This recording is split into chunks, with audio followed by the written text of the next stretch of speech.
Welcome, football fans, to a cold and chilly night out here at M.H. Rourke Stadium as West Brunswick Trojans play host to the Eugene Ashley Screaming Eagles. And this telecast is brought to you by ATMC TV and its wonderful staff and our sponsors, East Coast Moving Company, Grisham Longwood Fire and Rescue, the Christmas Light Show, and Fuzzy Peach. And we'll be telling you more about these later on in the show. But tonight, Mike, we got us a conference football game here. Mm-hmm. Two teams tied at 2-5. West Brunswick 2 wins, 5 losses in the conference.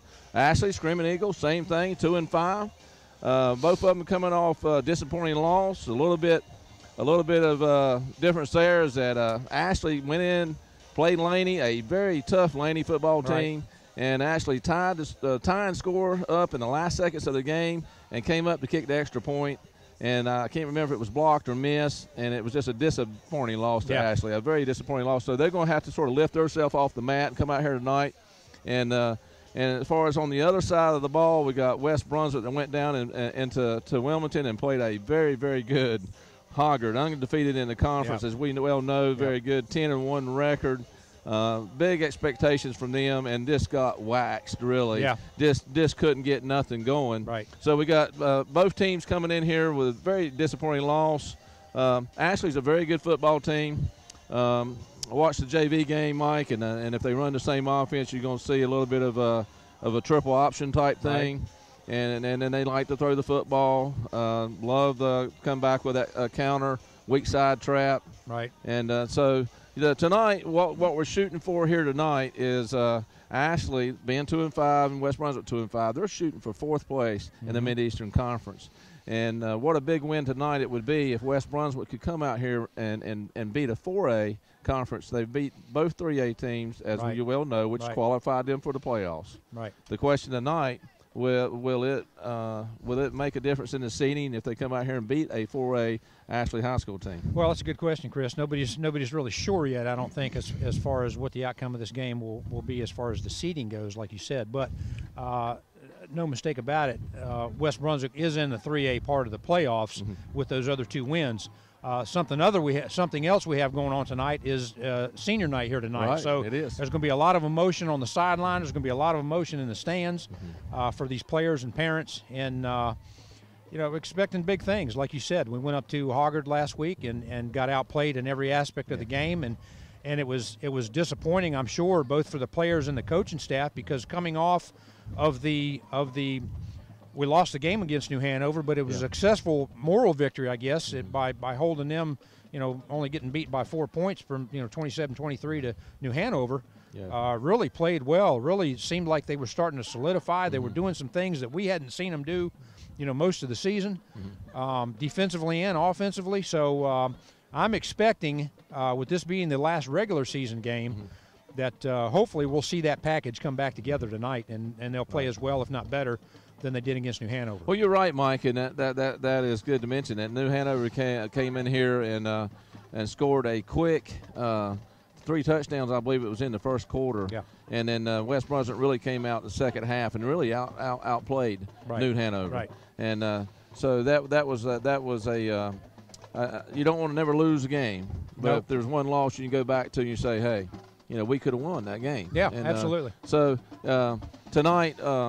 They're going to have to play a good – I know Ashley's coming in here. They don't want to be the only team in the conference to lose to a 3A opponent. Right. But as you well know, and as our viewers will know, at the time this is telecast, we'll know around 6:30 Saturday night, talking to athletic director Jimmy Fletcher, said about 6:30 Saturday night, we'll know where our seating is. Right. And it's still a possibility of a home game. Absolutely. A playoff game. Yep. Absolutely. So just sit back tonight on this cold and chilly night as we sit out here and call this football game.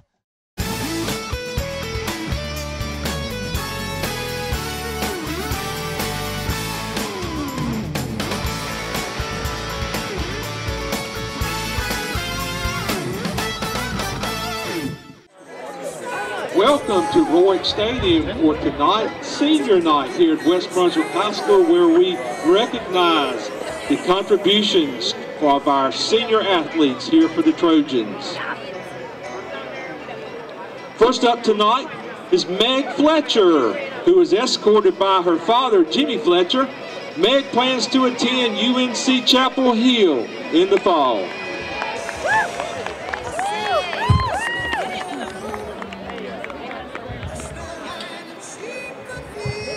For our senior football players, first up, B.J. Bellamy. B.J. is escorted by his grandmother, Jessie Bellamy. B.J. plans to enlist in the U.S. Army.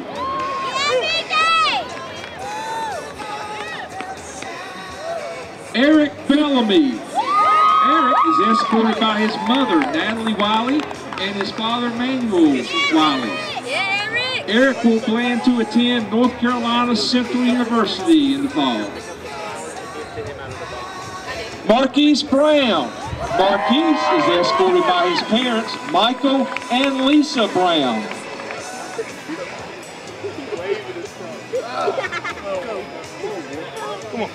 I-Jane Daniels. I-Jane is escorted by his mom and stepdad, Tabitha and Frank Burgess.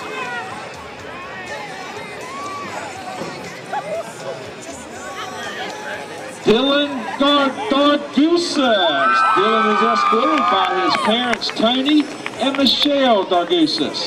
Dylan is also a member of the National Honor Society.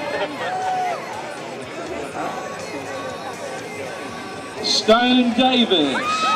Stone is escorted by his parents, Sam and Michelle Davis. Stone will be attending the University of Miami in the fall. Stone is also president of the National Honor Society. Cavante Gore. Cavante is escorted by his parents, Corey and LaShonda Gore. Cavante will be attending East Carolina University in the fall. Richard Gregory. Richard is escorted by his dad, Richard Gregory.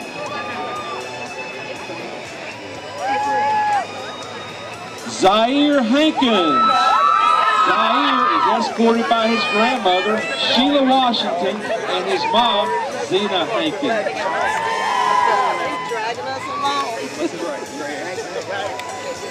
Sean Hewitt. Sean is escorted by Miguel Hewitt and Yolanda Stevenson.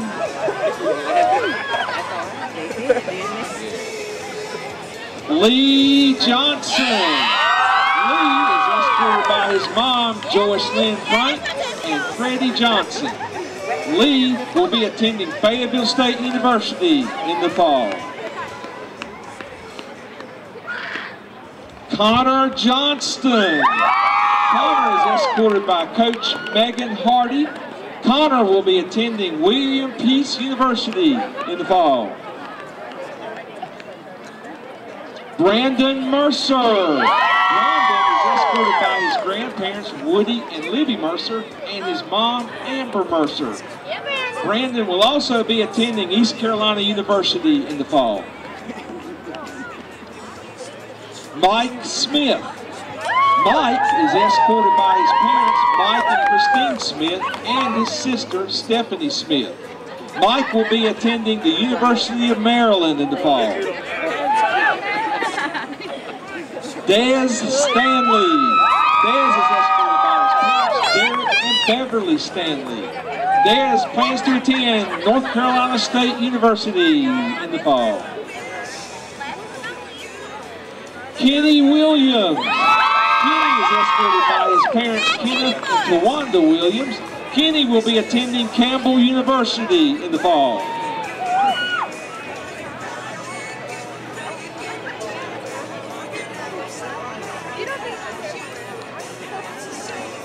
Our dance team would like to recognize the 2013 Mr. Football in West Brunswick, and they would like to crown Eric Bellamy as the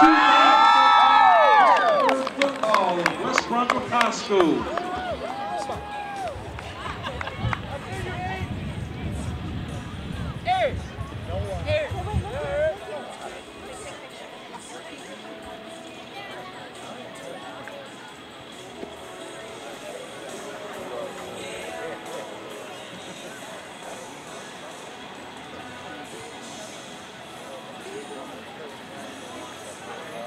we would like to congratulate our 2013 senior football players here at West Brunswick.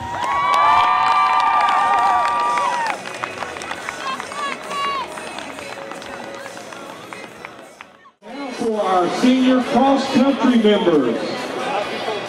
Spencer Waters. Spencer is escorted by his father, Keith Waters. Spencer plans to hopefully run cross-country and track at the University of North Carolina at Wilmington next fall.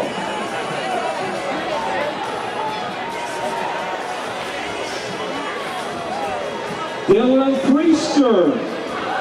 Dylan is escorted by his parents, Elizabeth and Jay Priester. Dylan plans on attending the University of North Carolina at Chapel Hill for pharmacy school in the fall.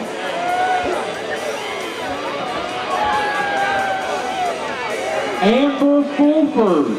Amber is escorted by her parents, Crystal and Adam Fulford. Amber plans to attend also the University of North Carolina at Chapel Hill for pre-med. Allie Childress.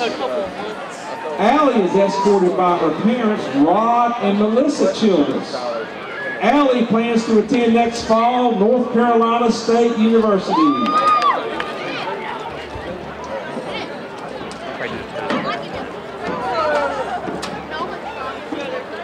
For women's tennis, our seniors, Haley Grimes.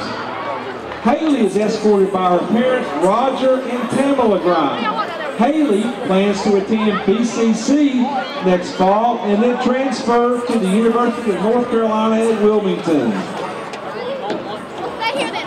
Rachel Norton. Rachel is escorted by her parents, Robert and Jennifer Norton. Rachel plans to attend next fall Appalachian State University and major in business. Ashley Carter. Ashley is escorted by her parents, Tim and Kathy Carter. And Ashley plans to attend Brunswick Community College next fall.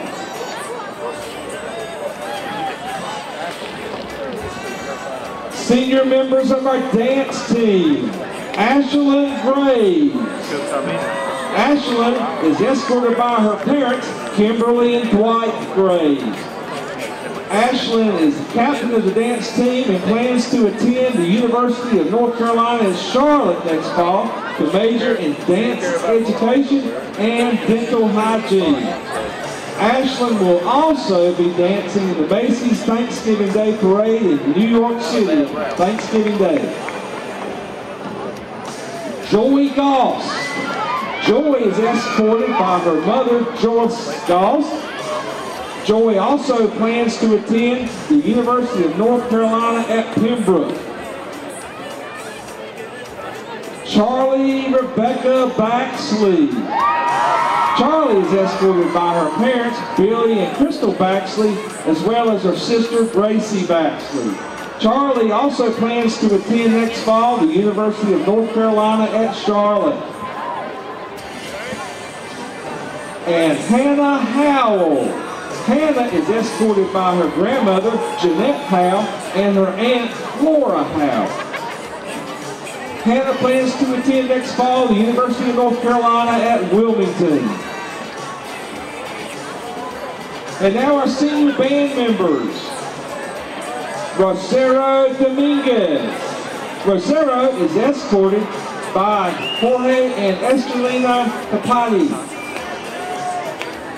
And Rosero plans also to attend major in agriculture.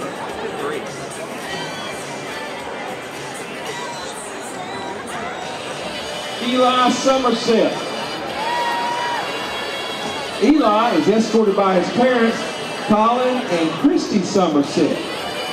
Eli plans on attending Brunswick Community College next fall and then transfer to Coastal Carolina University for music performance. Sarah Smith. Sarah is escorted by her parents, Chris and Christy Smith. Sarah plans to major in music education. AJ Maldonado. AJ is escorted by Michelle Fordson. AJ plans to attend Brunswick Community College and then transfer to Coastal Carolina University for music performance. Katie King. Katie is escorted by her father, Tommy King. Katie plans to double major in psychology and criminology. Ben Simmons.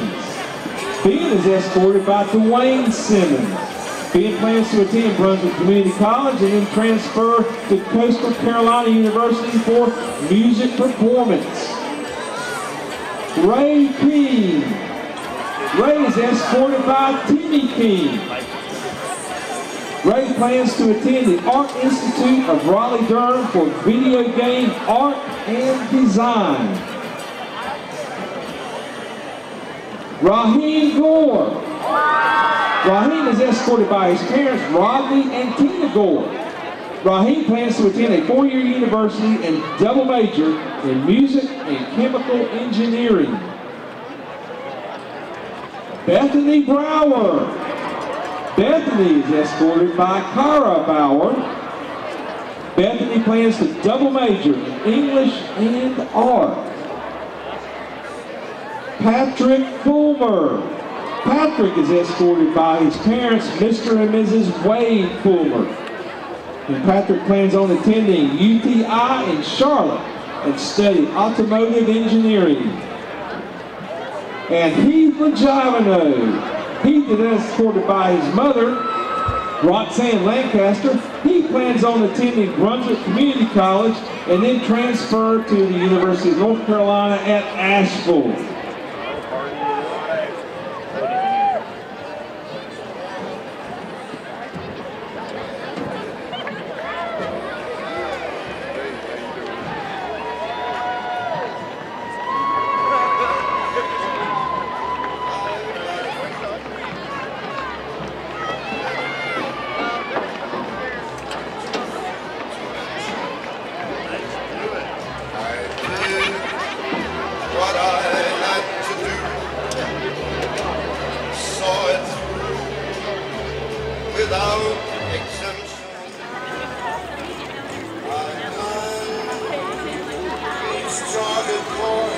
Once again, let's recognize our senior athletes, band members, dance team members.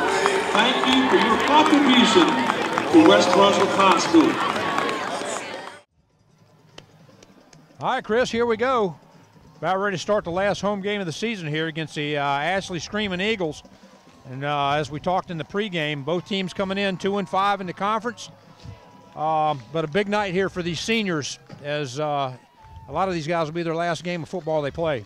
Yeah, Mike, they just don't realize it yet. And both of us having two boys that's played and senior years come and gone, and you know, you just don't. You look back at it and you say, where'd the time go? So yeah, it's a big night for these seniors. I'm sure their parents realize it. You know, there's nothing like Friday night football, Mike, and there's nothing like high school Friday night football. Well, that's true. And some of these kids are going to go on and maybe play in college level. Many of them don't, but you know, it's can be very emotional night, especially if it doesn't go our way tonight. Right. But you know, this football team's got the capability might come out here and beating this Ashley team. And Ashley's a very good football team. They're just a reminder of viewers, they're a 4A division team. Yeah. And so they're a very good football team. Like we said, they came within 1 point of beating Laney last week. Right. And so it's going to be a tough game for them, but I believe they can do it. Well, we're going to see what West Brunswick's defense can do right out of the gate here, because West Brunswick has won the toss, deferred to the second half. So they're going to be kicking off to Ashley. So we'll see what the West Brunswick defense has for Ashley's offense. Ball's caught on about the, it's picked up on about the 9-yard line. And he's brought down on about the, looks like about the 16-yard line. Yeah, Mike, he was brought down immediately. That was very good coverage for West Brunswick to get down there. And everybody stayed in their lanes and played it properly. That's right. Not a deep kickoff, but a decent kickoff there that time. Right. And which, as you know, and the viewers know, if they've been keeping up with West Brunswick this year, our kicking game's been slightly on the poor side, I guess. Yep. So that gives Ashley first and 10 from their 16-yard line. There's a run up the middle there, and he stopped a couple yards in there. And it looks like, Chris, we've got a looks like Marquise Brown is in there, is in that lineup on the defensive line. Marquise has missed a couple games with a torn ACL, and I don't think anything was going to keep him from playing senior night here at West Brunswick. And I don't blame him. I don't blame him, like I said. You know, Mike, what you're going to get ready to see and what you've seen there, and I've seen it last night at the JV game, and by the way, congratulations to JV beating Ashley 44-14 last night, but it's a little bit of a triple option. And you're going to see that now with the pitch out to the near side here, and he gets the first down plus some. That was a 2nd 8 for Ashley on that play, and that gives Ashley first down up to about their, looks like about their 31-yard line. Yeah, that's just a little quick jet sweep, what I call jet sweep. I guess you call it other things, but seen that also last night.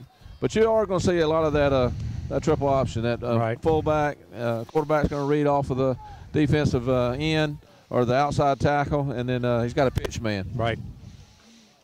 And he's got the 3 backs in the backfield, staggered. He's got one wide out to the far side, one to the near side. Under center, and it looks like he's got a roll out there to the far side. It looks like he was met at the line of scrimmage, but he has picked up the first down. Looked like he got met at the line of scrimmage, and there was a missed tackle there for West Brunswick, and that gets them up to about the first down for Ashley. Ball up to about their 42-yard line. Mike, that almost looked like a broken play. Yes, it did. And so, but he gained good yardage off of that. Good heads-up play by the quarterback. Yep.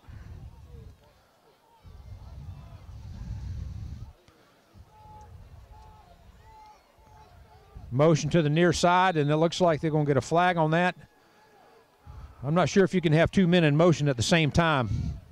That's a false start against Ashley. That's a 5-yard penalty. But the defense, Chris, the defense didn't pick up that change. Coach Frazier down there hollering a little bit. I don't think the defense picked up that change when both of those men came to the near side. Well, what you're going to see them do is what you're going to see them do, Mike, they'll bring 2 blocking backs to the strong side, a lot of times to the wide side. And what I seen last night, a lot of times they like to do that counter trap to the back to the weak side. Right. So you're probably going to see that tonight also. Right. That gives Ashley about a first and 15.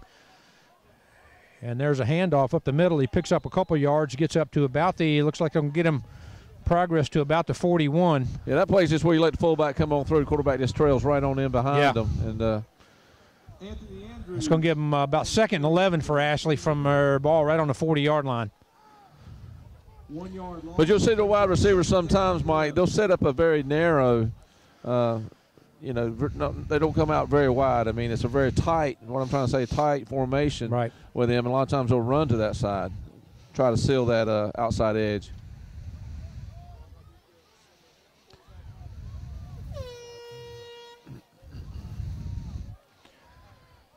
Quarterback keeper, he's trailing. Just like you said, Chris, he's trailing that fullback, and he's met there after a pickup of about 2 yards. That's going to give him looks like about maybe 3rd and 8 for Ashley. Ball spotted at about there, almost the 45, just inside their 45-yard line. Eric Bellamy on the tackle for the Trojans.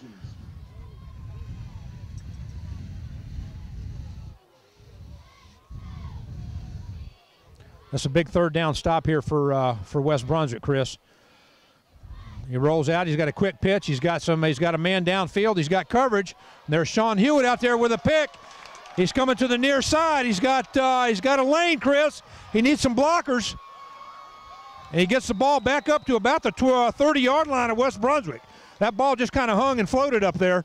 Anthony Andrews' pass is intercepted by Sean Hewitt for the Trojans. Nice catcher by Sean. Yeah, I mean, he was the nearest guy to the football, including the intended receiver. Right. So I don't know if that ball just got thrown probably an ill-advised pass, to be honest with you. So that was a big return there. I mean, big turnover there for West Brunswick on that 3rd down. Yeah, good turnout for West Brunswick. So let's see what they do on offense here. 1st and 10 from their 30. He got 2 wideouts to the near side now. One to the far. Tavon Stanley comes up and is met almost immediately at the line of scrimmage right there. Maybe a pickup of 1. Tavon Stanley on the carry. It's going to give West Brunswick about a 2nd and 9. 2nd down and 9.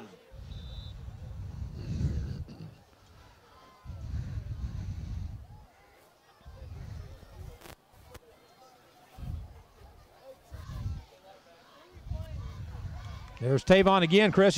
Makes it out to the near side here. Gets up to, looks like what he got first down territory there. Looks like he got to the first down. Yeah, and he did. That's a first down for West Brunswick. Nice little delay draw right there. A little draw play for him. Kind of sucked guys in. And then he just went right through the hole right there. Nice hole there off the side where Mikey Smith blocking. Him and LeGarrette Jeffries. That's a first down for West Brunswick. Ball spotted on about their 42-yard line. There's Dylan Dargusa, keeps it to the far side, and he gets up to, looks like he got a couple out of that. Maybe 2 yards, Mike, up to the 45-yard line. Yeah, about the 45. Should give West Brunswick 2nd and 8. Maybe 2nd and 7. 3 yards, 2nd down and 7 at the West Brunswick 45.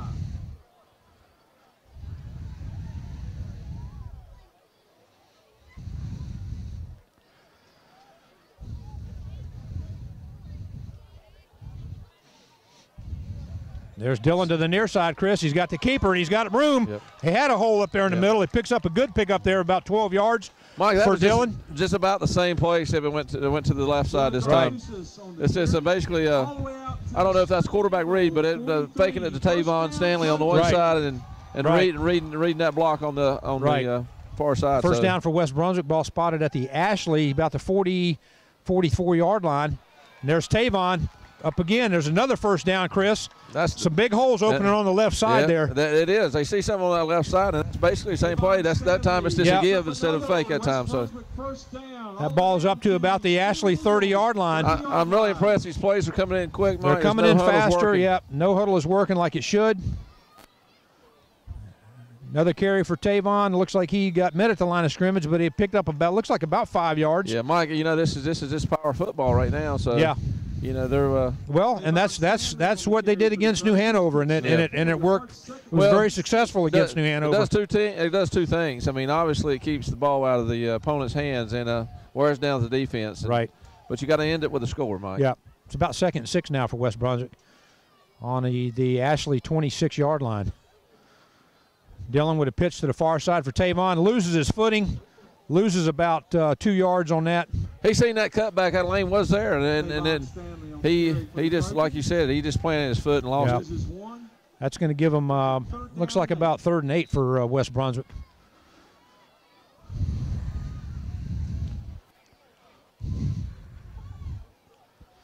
Something we got, Chris, this week that we hadn't had in quite some time is we actually got a field goal kicker that's got about a 35-yard, almost a 40-yard range.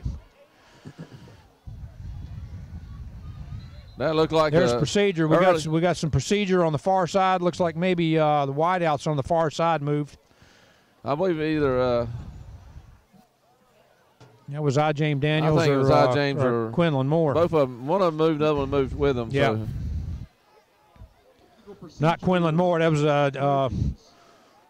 Devon Burgess on the far side. Let's put 3rd and 15 now for West Brunswick.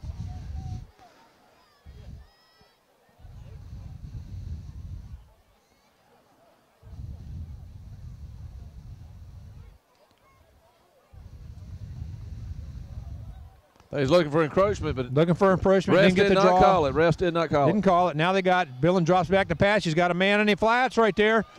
James Daniels gets up to about the 25-yard line. This will be well short of the first down. That's going to put them 4th and 4 roughly. Well, Mike, I think on a cold night, I don't think they're going to kick that field goal. They're going to go for it here. Yeah. That would be about a 35, about a 42-yard field goal. It's about a 4th and 5 here for West Brunswick. Ball on the 25-yard line. Looks like you got trips on the left. 4:40 left in the first quarter. Dylan back to pass. He's looking to the near side. He's scrambling. He's rolling to the far side. He's got the looks like he's got the first down, Chris, where they give him the spot. Is right at the marker. Let's see what the call is. I haven't seen the chains move yet. The chains are moving out, so there's a good run there by Dillon on the outside edge. Looked downfield to the near side, got the cornerbacks pulling over, was able to roll out to the far side and pick up the first down. So that spot's 1st and 10 for West Brunswick on the Ashley 20-yard line.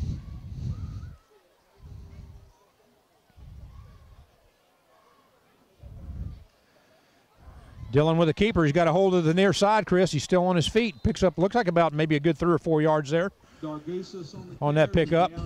That was that read option again we've seen most of the season, where he reads that defensive end or that outside linebacker and either hands that off to Tavon or he keeps it himself. Yeah, I mean, Tavon's actually going to the other side, and then he finds the hole, finds the open, and goes. Looks like almost 2nd and 6 for West Brunswick. See there again. Tavon to the near side. He's coming in. He's still on his feet. 2 guys hit him, Chris. He stayed up on his feet right there. And it looks like that ball, where they give him the spot at? About the 11-yard line, it looks like. That's going to be close to the first down, maybe just a little bit short. It should put him about 3rd and 1 for the first down. Brings up now 3rd down and 1. Ball at the Screaming Eagle 11-yard line. Yeah, they thought they were just going to hit him around the thigh, and he just bounced off of it. Right. They're in their power offense now. Tavon to the far side. He's got a big hole up there, Chris, on that far side. Hey, Gets up to about the 4-yard line. I'd get right back in that power offense and go again. Yeah.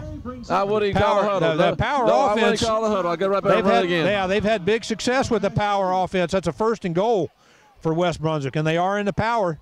There's Tavon to the far side. He gets hit, and looks like he gets up to about almost looks like maybe the 2-yard line is where they got the spot. So that's going to be 2nd and goal for West Brunswick.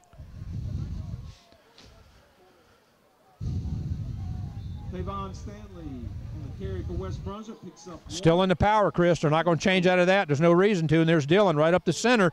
And there's a touchdown, West Brunswick. Touchdown, Trojan! 3 minutes and 24 seconds. I tell you, they ate a lot of clock up. They got the turnover. Nice pick there by Sean to get the ball back and just ate the clock up. Nice methodical drive down the field. Nothing real fancy, but just kind of power offense. Well, Mike, that's kind of football I like, and I tell you what, like I said, it does take some time off the clock. Yeah. Keeps it out of the opponent's hands. Right. You know, it couldn't worked out any better at the beginning of this ball game for West Brunswick to come in here and take their first series and drive it down the field and score like this. Yep. Connor Johnson up with a kick, and it looks like it is good. You know, that Mike, extra point is good. We didn't elaborate on this a little bit, but in the pre-show. But you know what? A win here, obviously, coming off 2 big losses. You know, the Hoggard and New Hanover. Right. But you know, a win night would propel them into the playoffs with confidence. Absolutely. Right here in the game plan. Let's talk about Grissett Longwood Fire and Rescue, the Christmas light show. Okay. Mike, take a stroll through their first annual walking trail, filled full of Christmas lights and decor. It's opening night at 6 p.m. November the 30th. Open every Wednesday through Sunday until Christmas, weather permitting. It's $5 per person, Mike. Under 5 years of age, it's free. And you can wander around a 1,000-foot walking trail lined with thousands of interactive glimmering lights and music. And at the end, you can take a break to watch a light show, listen to music, watch the trains. Kids can watch Christmas videos. And, hey, Mike, visit with Santa Claus. Yeah, I'm there. I'm there. All right, Chris, West Brunswick kicking off to Ashley. Ball picked up on about their 13-yard line. He's coming to the near side, cuts back up the middle. He's still on his feet, and he's got a seam. And he loses his footing just about the 40-yard line. But he had a hole on the far side that had opened up for him. Yeah, if he didn't lose his footing, Mike, he might have been on up past the 50 he may have at least. been gone. So that's Ashley will take over on their 40-yard line for the Screaming Eagles. 3:17 left in the first quarter.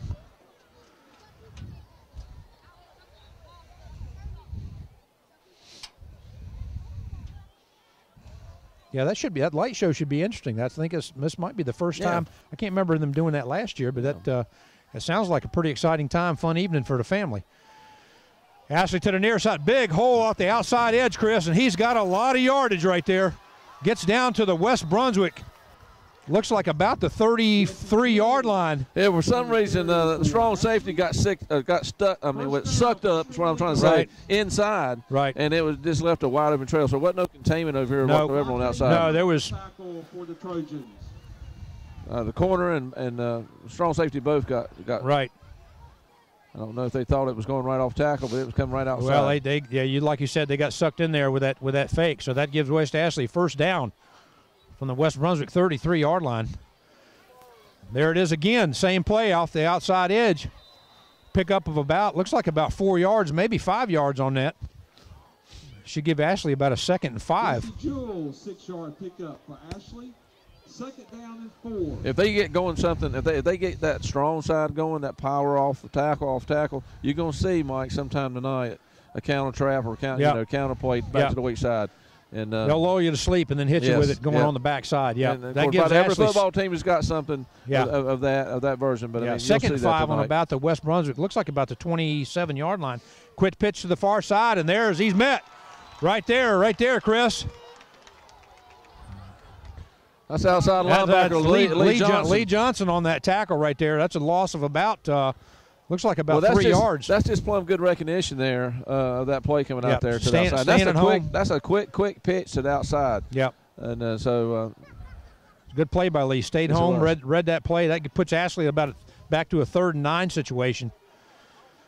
One wide out to the near side.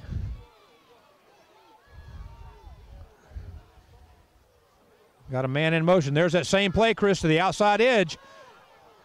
And they pull him down short of the first down.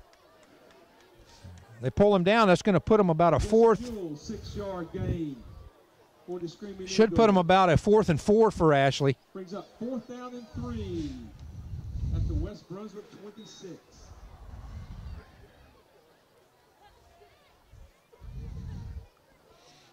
So Ashley's definitely going to go for it right there in that territory right there, Chris. So same West Brunswick on the other side. 4th and 3 for West Ashley.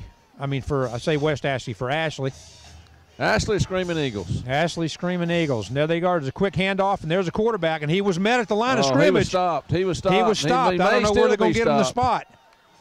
But he was definitely stopped at the line. I think he may be short. And it looks like where they're spotting the ball, he may have just got 1 yard. So that should be a turnover on downs for West Brunswick. And that's a first down West Brunswick. So the defense again, Chris, steps up and makes a good stop right there.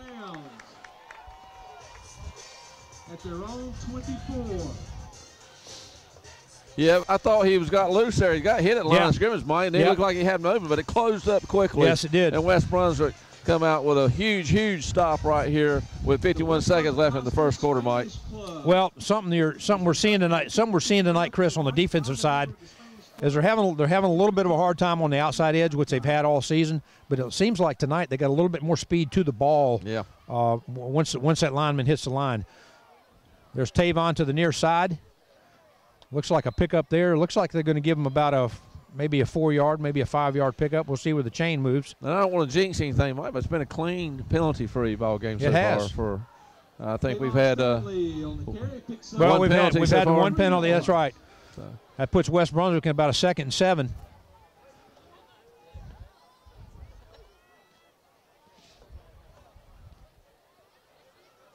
Ball spotted on about their 28-yard line. There's Dillon with a quick handoff. And the keeper has got a hole off the far side, Chris. Nice spin move. Picks up the first down for Dillon. They're going to eat that play up. I mean, that's just a fake to one side to Tavon Stanley, and he just kills it right back to the other side. Yeah.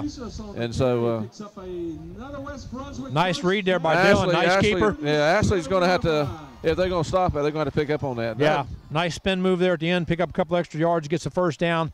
Puts the ball up to about their 37. Here's Tavon out in the open. He's got a seam, Chris, up the middle.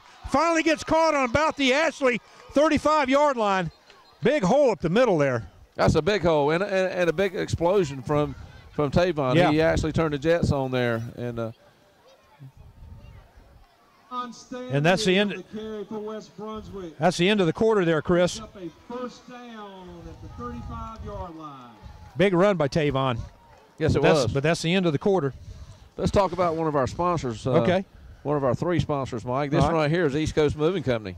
East Coast Moving, LLC, is a professional packing and moving service that is licensed to work from Maine to Florida. Not only do they offer both household and commercial moves, they offer professional packing as well as on-site loading and unloading for local or interstate moves. Since opening in 2003, they've been recognized by the community and have won many awards, including Business of the Year, Entrepreneur of the Year, and Ambassador of the Year, and National Make Mine $1 Million Business Award. And they offer monthly diesel discounts, so check out their website regularly to see what they're offering. They can be found online at eastcoastmovingllc.com, or can be reached. You can reach them by phone Monday through Friday, 8 to 4:30 p.m. at 910-755-2058. So be sure to stop by and check out their new office on Highway 17, beside a WW Diesel. They live up to their motto, Mike. A smooth move with us is a sure thing. Yep, we appreciate them being. Appreciate them being on board with us again this year, with all our sponsors. Yes. All right, Chris, we're back, getting ready to start second quarter. 1st and 10 for West Brunswick on the Ashley 35-yard line. There's a quick handoff to Tavon up the middle there. Yeah, Mike, talking about our sponsorships, to let our viewers know, it's a great and a very inexpensive opportunity. Yes. For the recognition that you get here on these, because these shows are showed 3 nights a week, correct? Yes. And yes. So it's a great opportunity to be recognized out there. Three nights a week, and then they go on demand, so you can watch them as often as you want. Yep. Second Stanley eight, back up the middle. Stanley Mike. back up the middle. He gets to the outside. He's got some room, Chris. He gets down. Looks like he's finally run out of bounds at about the 6-yard line. That was a 2nd and 8 situation for West Brunswick. Comes off the right side tackle there with a nice hole, and breaks a couple tackles, gets to the outside, and finally gets caught down on about the 6. Well, there's no fancy movement by Tavon. He's not a cutback, slashy type runner. Right. But I'll tell you what, he finds the seam, he pours it on, and They're he runs back in their power, and there's Tavon trying to He's get to met the behind the outside head. edge, and he's met there. That's about a loss. Looks like about a loss of about but almost no gain there. Second and goal still. I am impressed the way he's running tonight. He's Yeah, running absolutely. the ball. Really, really tough. Absolutely. Second and goal now from the 5. Coming to the near side, and he's met again, Chris. That's a loss right Another there. loss. Again, we saw this in the New Hanover game where they've been running between the tackles, and all of a sudden they decide to go to the outside edge, and the pursuit's there. Well, they might want to get back in that power offense, Yeah. but now you put yourself in a position where it's 3rd and goal, and you're outside the 10-yard Yeah. line. You're inside. You're about 3rd and 7. Yeah, 3rd and. Your 3rd and Well, goal from the about third the goal, yeah. 3rd and goal from about the 8-yard line is where you're at. Yep. So I mean, basically went nowhere. So now you got three guys split out to the far side, one to the near side, one single setback. Dylan looking. He's under pressure. He's going to keep it. He cuts up. Looks like he gets down to About the 3-yard line, 2-yard line maybe. Dylan Dargusas on the carry. It's going to be 4th and goal. I don't know if they're sending in the field goal unit. I don't think so. No, they're sending in going. they're sending in their jumbo package.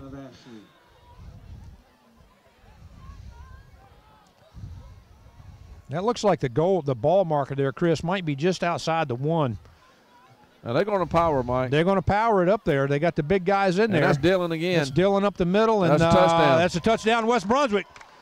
Touchdown, Trojan! I tell you what, Chris, that power offense works for him because you go right off the center, and you got two big guards right there that just move those guys right out of the way, and it's fantastic for short yardage pickup. Well, the coaches like to do it, and then, when they inside the 10-yard line, they go into that power, and it's worked so far. And what a terrific start here, Mike, right. With a successful extra point here, 14-0. Right. I said Connor Johnson was in for the extra point last time. That's Ethan Purvett.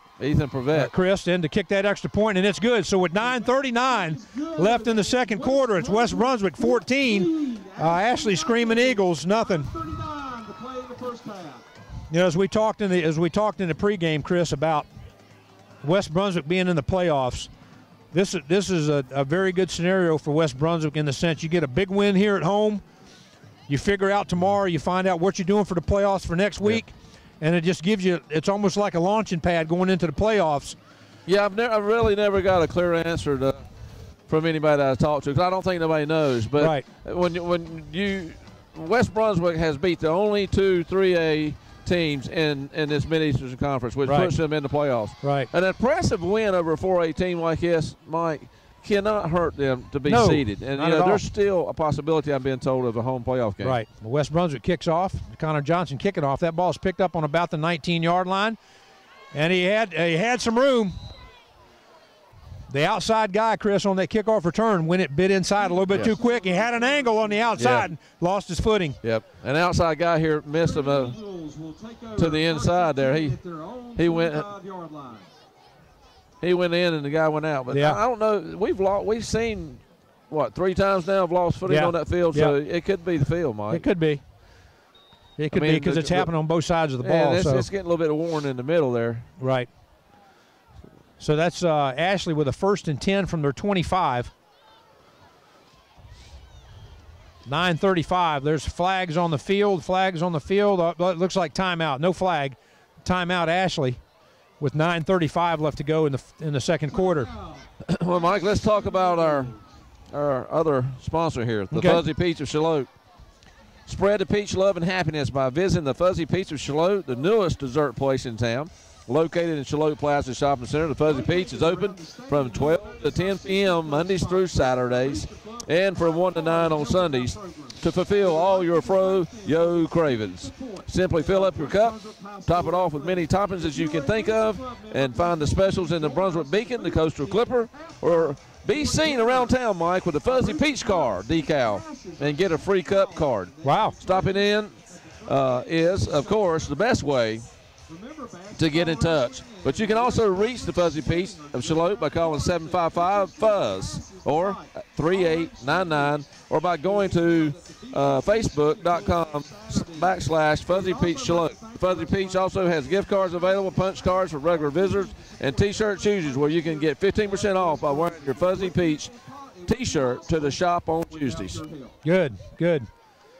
We appreciate Fuzzy Peach being on board this year. Yes, and that's good. That's good. Well, yogurt, I guess it is. Yeah, but it is also all right. 1st and 10, Chris, for Ashley.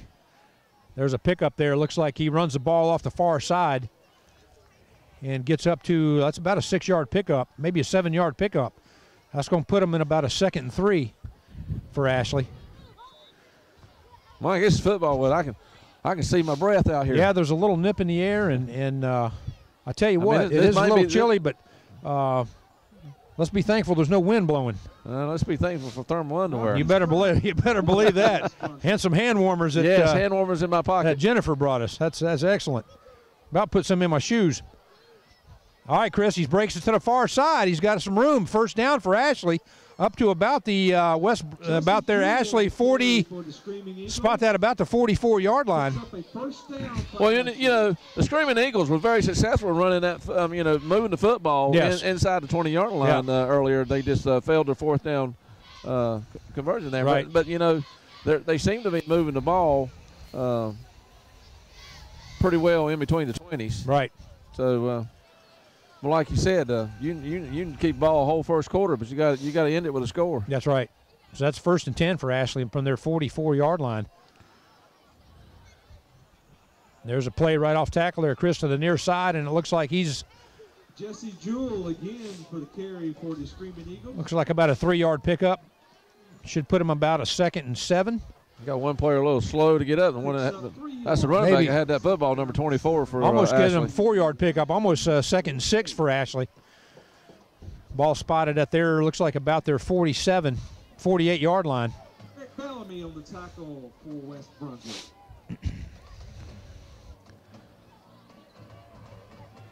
There's that same play, Chris. He just feeds those guys. He gets those blockers ahead of them.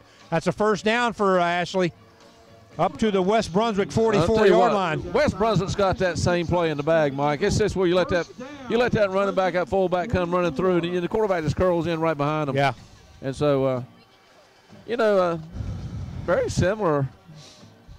Some of the plays are very similar to what I've seen West Brunswick run in the past. Yeah. That's a 1st and 10 for Ashley from the West Brunswick 44-yard line. Quick pitch to the far side. He's got some blockers over there. He cuts back. He's got the 1st down and finally gets caught. Chris, down at the West Brunswick about the 22-yard line. Yeah, there's a couple of missed tackles there, Mike. Shouldn't have never let that play get out that far, Nope. but just a good cut back inside and very patient.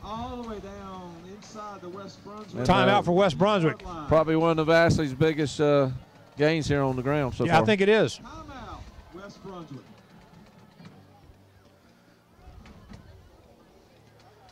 I think it is because I think they had him. Big hole on the outside edge over there as we saw before, but he was able to make the cutback to pick up another probably 15 yards off the cutback. Yep. Have a great time at tonight's game. 7:31 left in the second quarter. It's West Brunswick 14, Ashley nothing. And again, don't forget, season tickets are $60. See Coach Flesher. I tell you, Chris, we talked a little bit about the playoff picture, which we really don't know a whole lot about, other than the sense that I think when you talk to Jimmy Fletcher, the athletic director, I think there might be some criteria as far as your strength of schedule, maybe your opponents that you play. Yeah, I'm sure they'd look at that. I mean, it's obviously West Brunswick only won two games, or so far 2 games. Right. Be the third game here. But, Mike, as we've seen also, Mike, I'm telling you what, I mean, that's a tough run right there, Chris. That was a first down. That was a 1st and 10 from the 22, and that was a hard run. That's a gritty run right there. But as you said, Mike, down to the West Brunswick 12, brings up second down. Coming in here and beating this 4A team right here would be, to me, if I was on the board, and I looked, I'd say, hey, right. they're in a tough division. They're playing Hoggard and Laney and New Hanover, and so they have played some hard opponents. Not mentioned second and 2 for Ashley. Quick pitch to the far side. Had some pursuit. Chris has got the first down and gets up to looking like around the 5-yard line. Looks like he had some pursuit and might have been met right there, but just was able to get away. That's a 1st and goal for Ashley from the 5-yard line. Not to mention also, Mike, North Myrtle Beach Soccer State. They were two good teams this year that we played outside our conference. Right. So, yeah, strength of schedule may help them. Yeah. Yeah, you got Sockasty down in South Carolina who's undefeated. There's a handoff to the near side, Chris, and he gets up to, looks like about the 1. Yeah, he's about on the West 1 foot line. It's not much, boy. Yep. Yeah, I haven't really kept up with Sockasty since we played them, but say they're undefeated. Yeah, they haven't lost a game. Their closest game was to North Myrtle Beach, who again is another top 5 ranked team down in that area. And there's a handoff, and there's a touchdown, Ashley. Quarterback Shane Shepard on the keeper. Touchdown for Ashley. Well, it looked like Ashley found the rhythm there, and it looked similar to what West Brunswick did. They just, a little bit to the outside, a little bit up the middle, a little bit quarterback keeper, and then obviously a quarterback keeper at the goal line right there. So 14-6 with 6:03 left in the second quarter here, Mike, on a cold and chilly Friday night. Yes, it is. Ashley to attempt the extra point.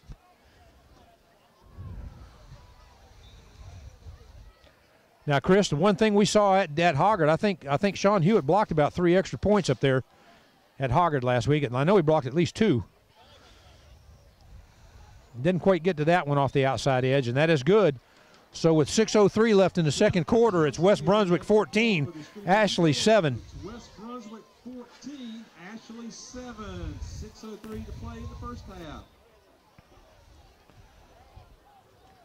Well, the thing you got to do here, Chris, you got 6 minutes left in the second quarter. You need to sustain a drive like you did the first series and just take some time off the clock. But like you said, at the end of that, punching in the end zone, going at halftime.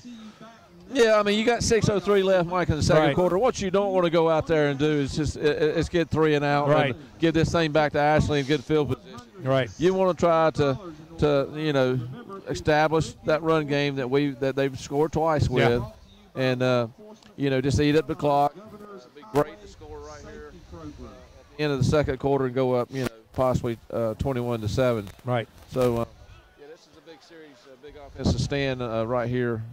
For West Brunswick. Ashley kicks off, and it's going to be picked up Shaquem Hill comes to the near side. He's got a little bit of a seam. He's got some guys on him, but he gets up, Chris. Good run there by Shaquem Hill. Gets up to about the West Brunswick 42-yard line.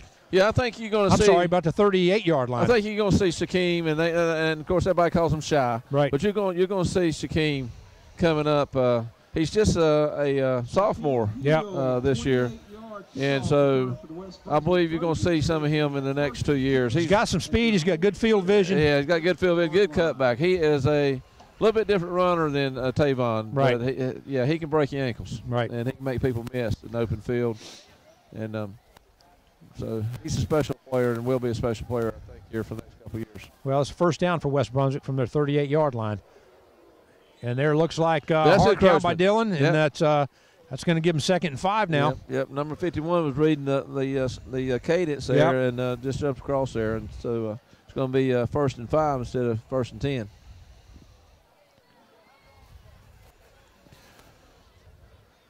So that moves the ball up to about the West Brunswick 43-yard line. 2 wideouts to the far side, 2 to the near side for West Brunswick. Dylan drops the snap. He's got not quite back up to the line of scrimmage. I think he dropped that snap. Yeah, he did. Just mishandled it. He looks like he's getting up a little slow, Mike. Yeah. Got a little limp there, but I think he's shaking it off. But, yeah, that's just you got this sometimes wouldn't know where to go. He just had to eat the football all the time. Yeah. That puts him about a 2nd and 7 now. About a loss of 2 there for West Brunswick. Ball back on about their 41-yard line.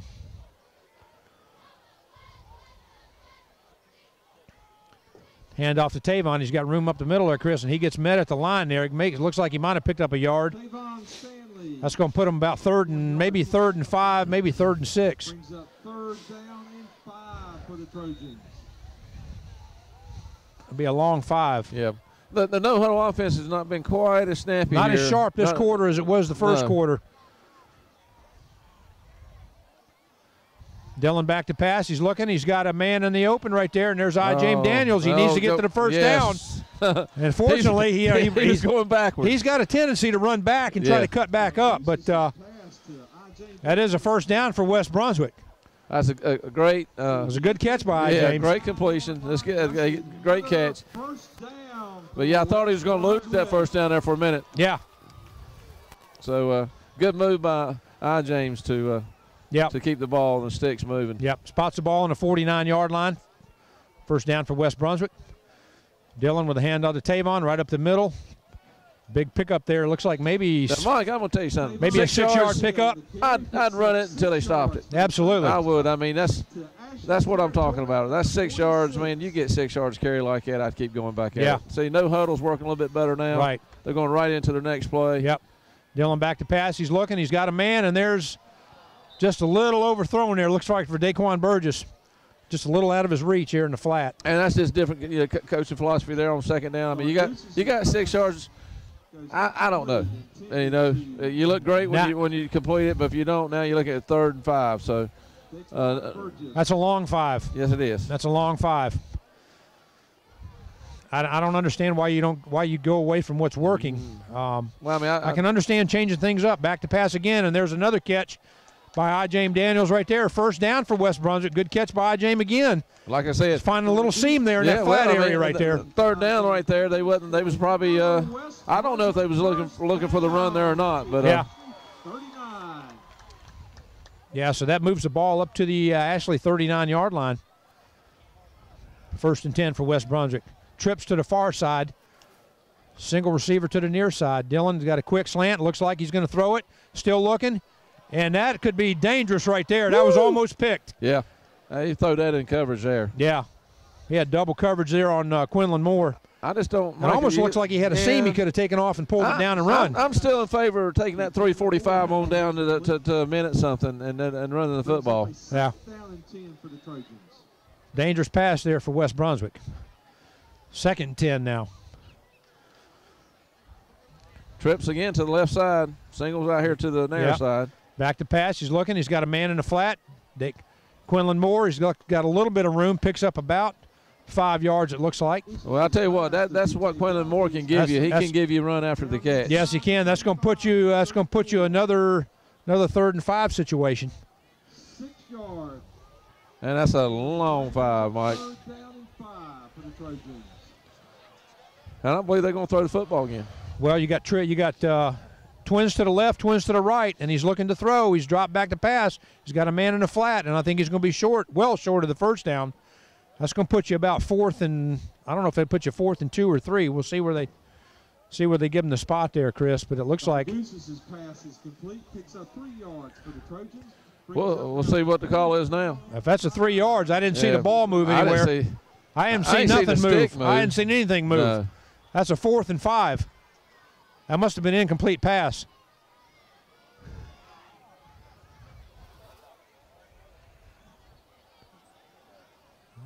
Twins to the right, twins to the left.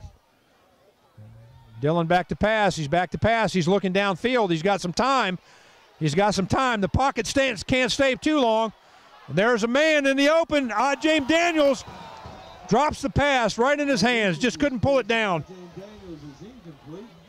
I'll tell you what, Chris, you can't ask for better protection on that. He had time. He had to scramble a little bit, but he was getting some blocking. He got a little bit of blocking. It was closing in on that left side over there, and then he reversed field and got ball some more time. Good, keeping his eyes downfield, found his receiver, threw the football, should have been caught. Yeah.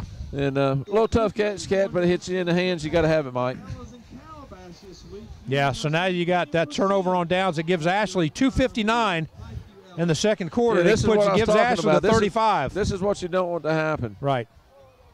I was in favor of keeping it on the ground and using the clock. And there's a man to the far side. Ashley's got the outside seam, and he's first down. Big pickup there by Ashley, about a 12-yard pickup. Yeah, tackle out of bounds. Tackle out of bounds there. Unfortunately, we can get a flag on that. But, yeah, that's the first down. Stops the clock. He got out of bounds. First down for the Screaming Eagles. I don't understand why you go away from your running game, Chris. I really don't. Well, I mean, I don't either. I mean, and like I said, the coaches see something and that they thought was there, but no, I'd have ate up a little bit more of that clock. You get 6 yards on first down, I'd have went back to a run, but like I said, that gives Ashley a first down from the 48-yard line. There's that counter. There's the play, counter Mike. Back to the far side, and he gets pulled down there. Very well picked up. Yeah, about a 3-yard pickup. It looks like that'll give him about 2nd and 7. What? I seen Ashley just inside about the West Brunswick 49. Yeah, seen that at the JV game, and I'm sure the coach is preparing for that. Let's say congratulations to the Charlotte Buccaneers, Mike, for winning their 5th county championship in a row here in Charlotte. Absolutely. For the Brunswick County Football League. Congratulations to the Buccaneers. Fantastic. Handoff. He's coming outside, Chris. It looks like he gets maybe a yard out of that. That's going to put him about 3rd and 6, it looks like. Devontae Hewitt on the tackle that time for West Brunswick. Brings up 3rd down for Ashley. 35 at the West Brunswick 48. 1:53 and counting on the clock here for the second quarter, Chris. That puts him about 3rd and 6 for Ashley. Ball on the West Brunswick 47-yard line. Looks like he's back to pass. He's rolling to the near side. He's got a little bit of pressure, not much. He's going to get the first down plus some. Now, I don't know. And there's a flag on the play right there. Well, I don't know what the flag is. I'm not sure. I do not understand why he did not go out of bounds, stop that clock. But now they will on the first down stop the clock until they get it set. But be rewarded, and that's Allstate's stand. Contact your local Allstate agent, Rusty. We'll see what the flag is here, Chris. I don't know if it's a personal foul here in Charlotte. Call 754 or what that is. It could be a block in the back on Ashley. I don't know. Good hands with Allstate. Well, that would be great if it was. Well, he ran that. That was a good run for him. He ran it up to the West Brunswick, about just inside the 30-yard line. But the way that flag was thrown, it almost looks like a block in the back or an illegal use of hands or something. It is. That's an illegal use of hands in the back, blocking the back, so that's going to come back. That's going to redo 3rd down. That's a big break for West Brunswick right there. Yes, it was. Insurance premiums. being added to your Now it's going to be marked from the spot, Mike. Yeah. So they still going to have positive yardage. That's going to give them that looks like about the original line. Yep, a little bit further maybe. So basically, this is a do-over here. Yeah. Good hands with Allstate. But a big pickup that was just brought back. Yeah. So they showed pass on third down, Mike. Are we expecting pass here again? Well, yeah, I mean, you certainly could expect it. You may even see that little counter play again. He got double twins to the right. He's dropping back to pass. He's got some pressure, and he's got a sack by Lee Johnson. Lee, the outside linebacker, or actually maybe he was playing the DN at that time. Right. I don't know where he's at. But yeah, that was a great pursuit in the backfield by Lee. That puts Ashley at 4th and 10. Well, you know, you got a minute 7. I don't know if the Trojans has got any timeouts, but I just about let this. I about call a timeout here. You don't never know. You may get a block punt. 58 seconds and counting. Yeah. So, but it looks like the coaches seem like they're happy with just letting it run. Well, you might get a run back here by Sean if they let that thing run down.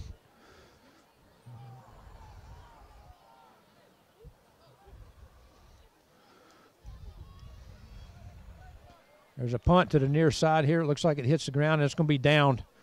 That's going to be down on about the West Brunswick. It's going to be down on the West Brunswick about the 20. What is that? About the 18-yard line, 17-yard line. 34 seconds left in the second half. I mean the second quarter. I'm sorry. West Brunswick 14, Ashley 7.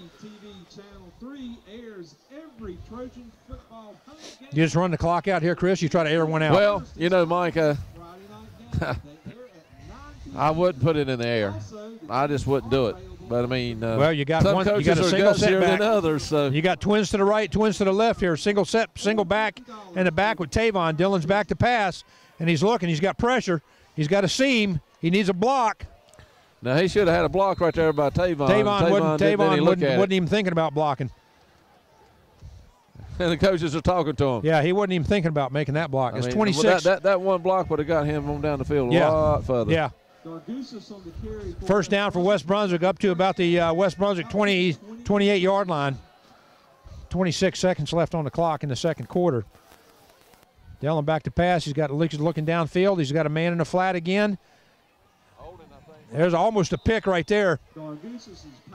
That just floated up there. That's a holding penalty right there.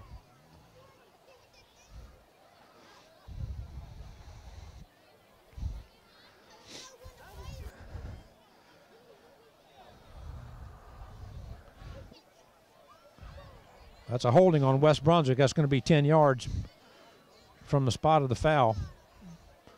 You got 21 seconds left in the second quarter. Trojan football on ATMC TV is brought. Now you got a first and 20. Remember, for help with heavy lift. I'm putting the knee on the ground. Yeah, let's just yeah. Right here in Charlotte. Yeah. 755-20-58. There's a football. The ball's going on the ground. That's the reason I'm putting my knee on the ground, Michael. And it's recovered. Why don't you kneel the ball? You got 20 some seconds on the clock. Why don't you kneel the ball and run the clock out? Now you give them the ball on the 16-yard line with 13 seconds left.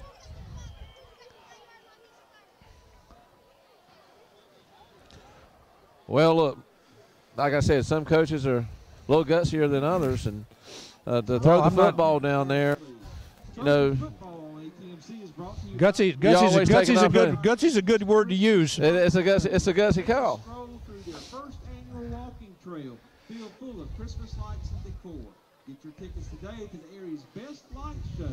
Call 287-3030. And then when it works, Mike, you're the best. You know. Oh yeah, you're great calls. But when it don't work, you're the sharpest tack in the box when it works. Yes, you are. And Trojan football on if it's not, you're dull as a hammer. Brought to you by the Fuzzy Peach of Charlotte, where you can be you. Where you can be you. So they got 13 seconds. You might get 2 plays out of that passing, but you know they're going for the end zone. What do they got to lose?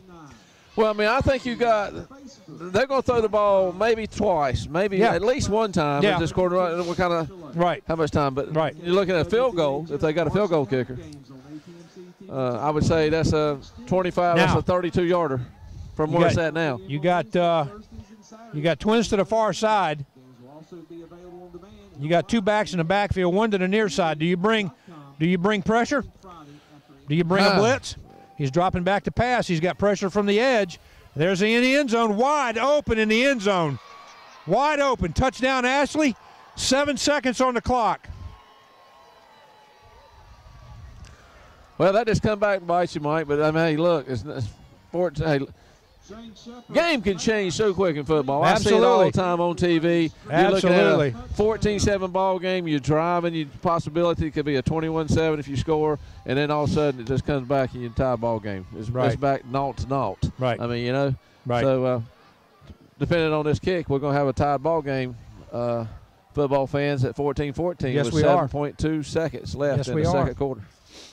Unless it's blocked, and it's not blocked. And is it good? And it is good. So with 7 seconds to go in the second quarter, it's tied. Ashley 14, West Brunswick 14. 7.2 seconds to go in the first half. Chris, I tell you, I still don't understand why you why you gave up your run package to go to the air. Well, I don't. You know, run package is working. Look. And basically, as you know, it's working for you, and you're running time off the clock, and you're putting points on the board. I know it's a throwing league, and the football's becoming a throwing league, especially in the pros, and maybe even so much more in college. Right. And even in high school, it's picking up. But I mean, I'm a ground person in one sense when it's working, and unfortunately, this has come back and. Yep. Ashley kicks off, and it looks like we're going to be Shaquem Hill on about the 11-yard line. Come on, Shaquem. And he's got a seam up the middle, Chris. He's got some room. He's still on his feet. He needs some help, and he gets taken out about the 42-yard line. I like his run. You know, time runs off the clock. Shaquem has woken up. 2 good returns by Shaquem this half. Yeah, so. Yeah, that's a good run back by Shaquem. Well, we got more football. So with halftime here, it's 14 West Brunswick, 14 Ashley.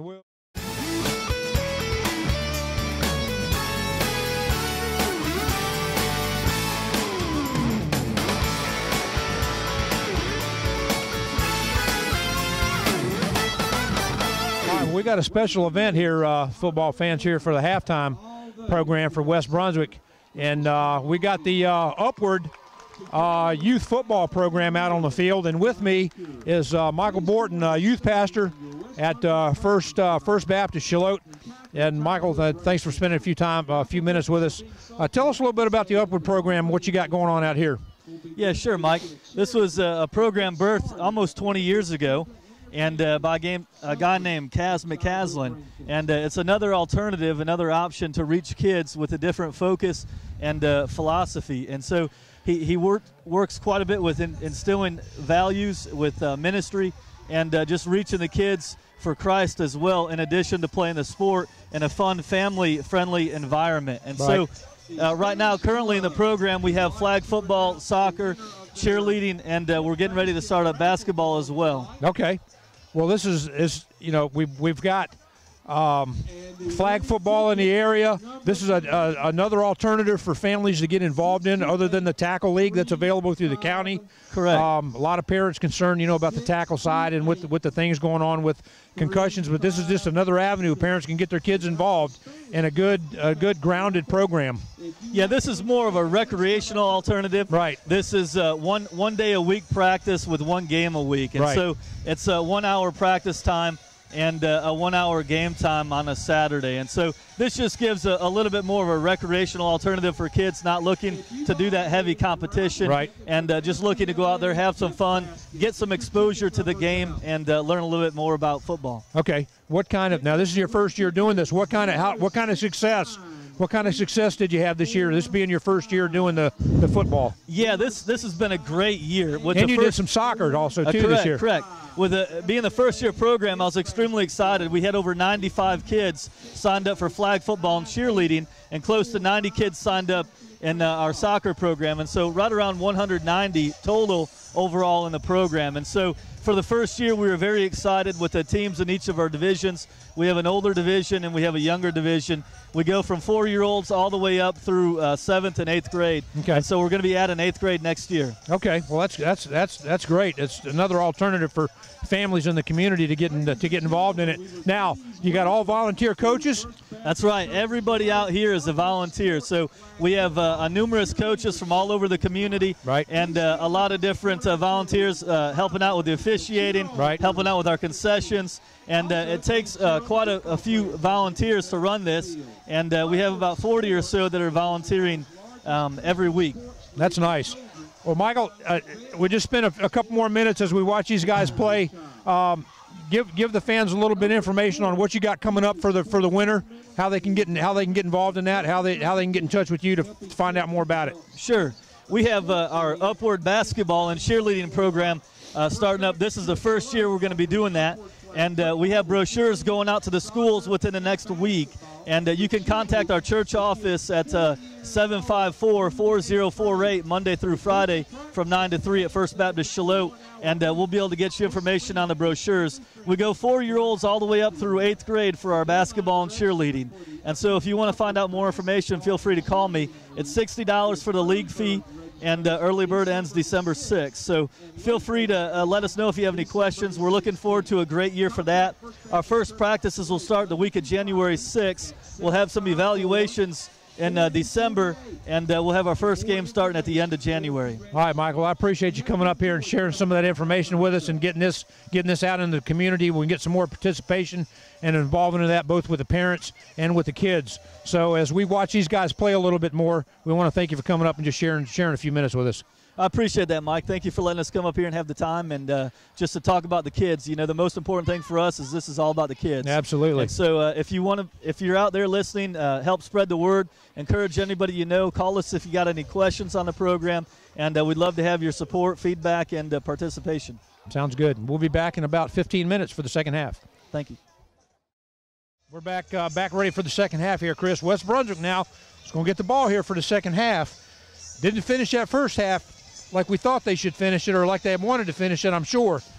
But brand new ball game here, tied 14-14. Yeah, Ashley obviously left the field here at the first half with momentum in their favor. So obviously we get the ball. So very important drive, like you said, Mike. Come back and get that momentum back over here on our side. Get the fans back into it. You know, get a lead going here again and see if we can't capitalize like we did in the first half. And not make those mistakes as far as turning the ball over right there. Deep kick right there to Sean Hewitt. Gets on about the 2-yard line. He's got a little bit of a seam there, Chris. He's still going. He runs into his own guys, gets to the outside, and gets the ball up to about the 37-yard line of West Brunswick.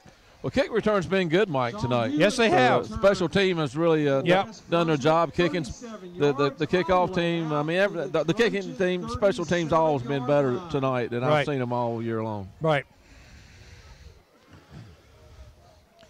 So that gives West Brunswick a 1st and 10 now from about their 37-yard line.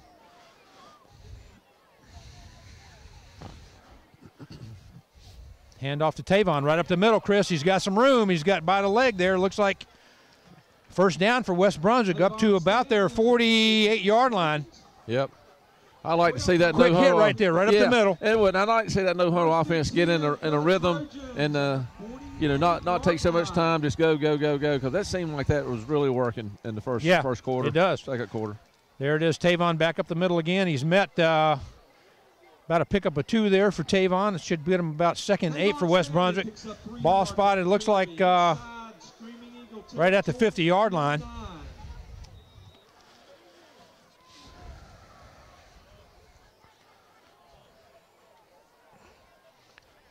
Dylan back to pass. He's got to move. He's got see who that is right there on the edge. The ball's on the ground. It's still on the ground. I think we got it back, Mike. And he's holding. I don't know if we got it back or not. Maybe we didn't. No, we That's didn't. Ashley. We lost that football. He's holding that ball out there, Chris. Doesn't have it secured at all. I think that was Quinlan Moore. I don't think it was Quinlan Moore. It was 32, Daquan Burgess. Well, that was running that. Just need to protect the football, Mike. Yeah, you do. That's what you didn't want to happen to open up to the third quarter. Well, I mean, he probably don't carry the ball very much, right, as far as running the football like that. No excuse. I'm just saying. Right. So that puts you Ashley, Screaming Eagles with the first down on about their 48-yard line. Gets to the outside. It's stopped at the line of scrimmage there. Good pursuit on the ball there, Chris, on the far side by the defense. No gain on the play. 2nd and 10. Puts them 2nd and 10 now for Ashley. It's a good play by Cavante Gore on that side. Yes, it was.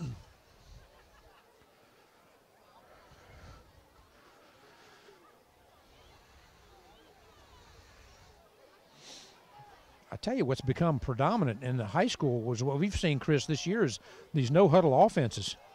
Well, I like the no-huddle offense. Has really been used a lot. There it is off tackle. He's met there at the line of scrimmage, and maybe a pickup of 2. Big hit right there. Looks like Kenny Williams off the pile. Yeah, I believe that's number 44, Kenny Williams. Eric Hill on that. I mean, not Eric Hill, but Eric Bellamy on that hit. Pick up about 3 there, Chris. Put a 3rd and 7 there for Ashley.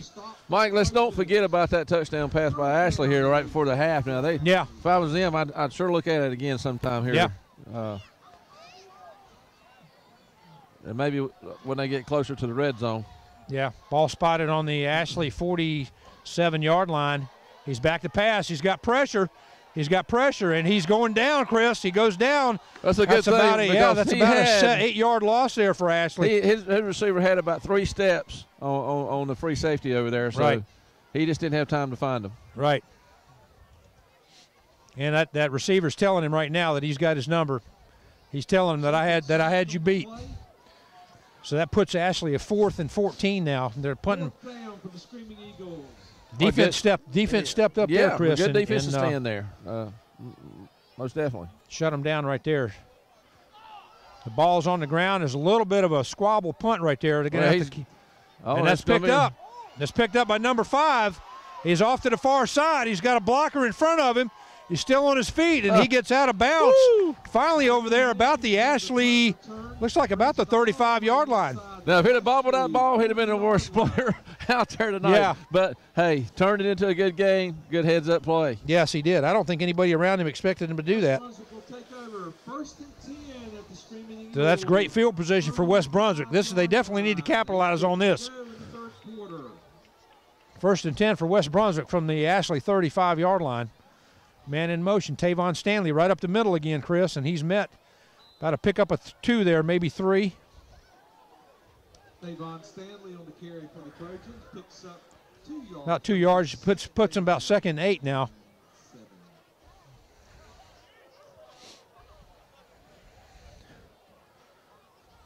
Trying to get in that no huddle with a hurry up there, Chris, and there's another run to Tavon. Off tackle, he's got some room to the near side, far side. He's still on his feet, and he's finally brought down. Looks like about the spot him about the 15-yard line. Big run there by Tavon. I tell you, the offensive line, Chris, has not played bad tonight. No, they've been opening some holes up there between the tackles. Mike, I'd really be shocked if we throw it in the air here now. I imagine we're going to keep this one on the ground. Yeah, Tavon off to the near side. He's got a hole up the middle, still on his feet, gets down inside the 10. And that's the reason why we stay on the ground right there. Yeah. So about the 7-yard line there, 1st and goal. It's about 2nd and now it's going to tighten up 2. a little bit down here on run game inside the 10-yard line. About 2nd and 2. You see him getting the 5, you'll see the power offense come in.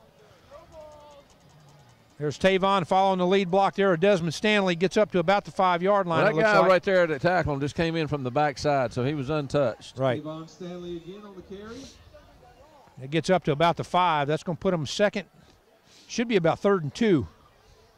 Back to the line of scrimmage. 2nd down and 2.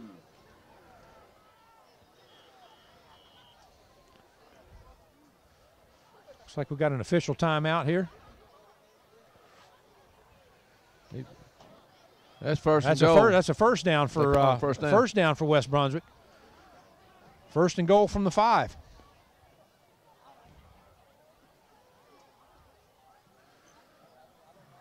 There's Dylan lost the handle on that a little bit and gets that Tavon in the end zone. Gets in there, Tigger, right between the tackles there, Chris. It Again, like a little scissor play right there. Yep.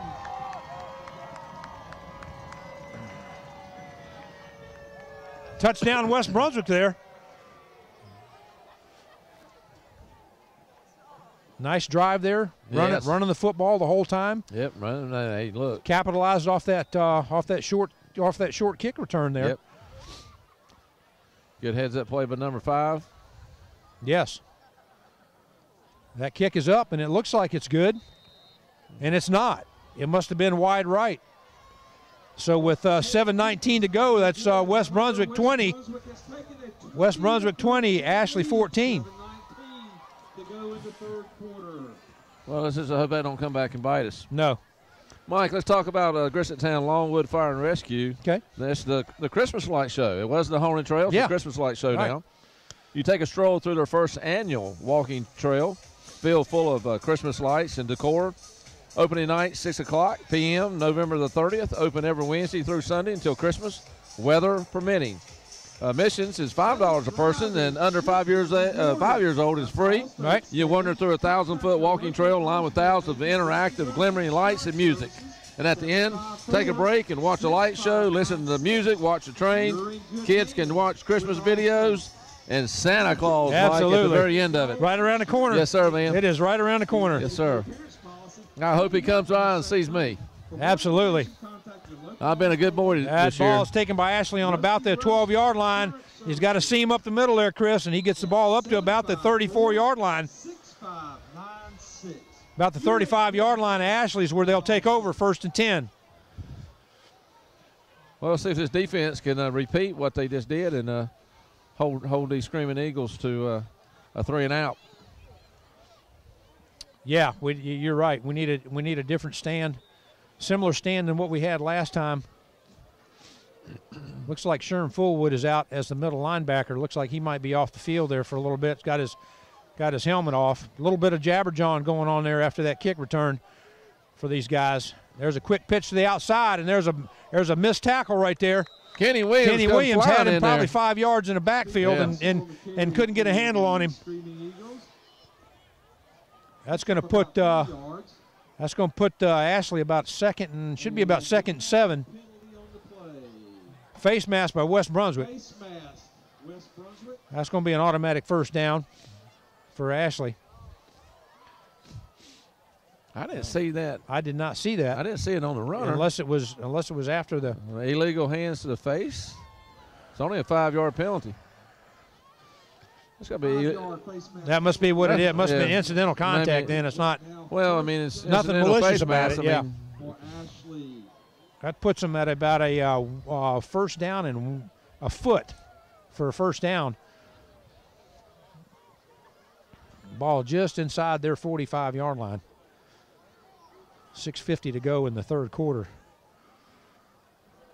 And there they go on that outside edge, Chris, and he's down. He's got a little bit of a loss right there. Looks like they're going to give him some progress. Looks like he might have got back to the original line of scrimmage. That's Cavante Gore over there again on that strong safety side, making another good play. Anthony Andrews on the carry for the Screaming Eagles. Second and short there for Ashley. Hewitt on the tackle for the Trojans.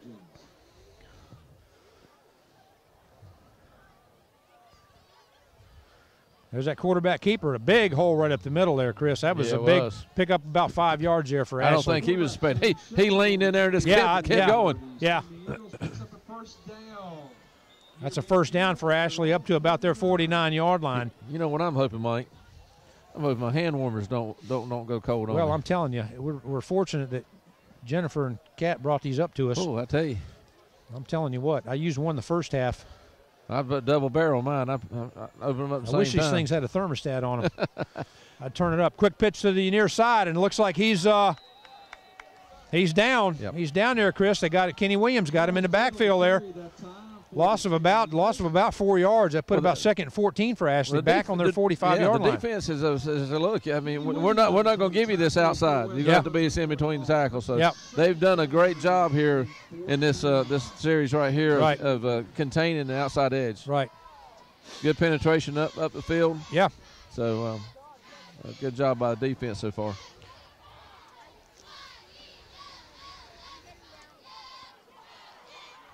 Second and 14 now for Ashley.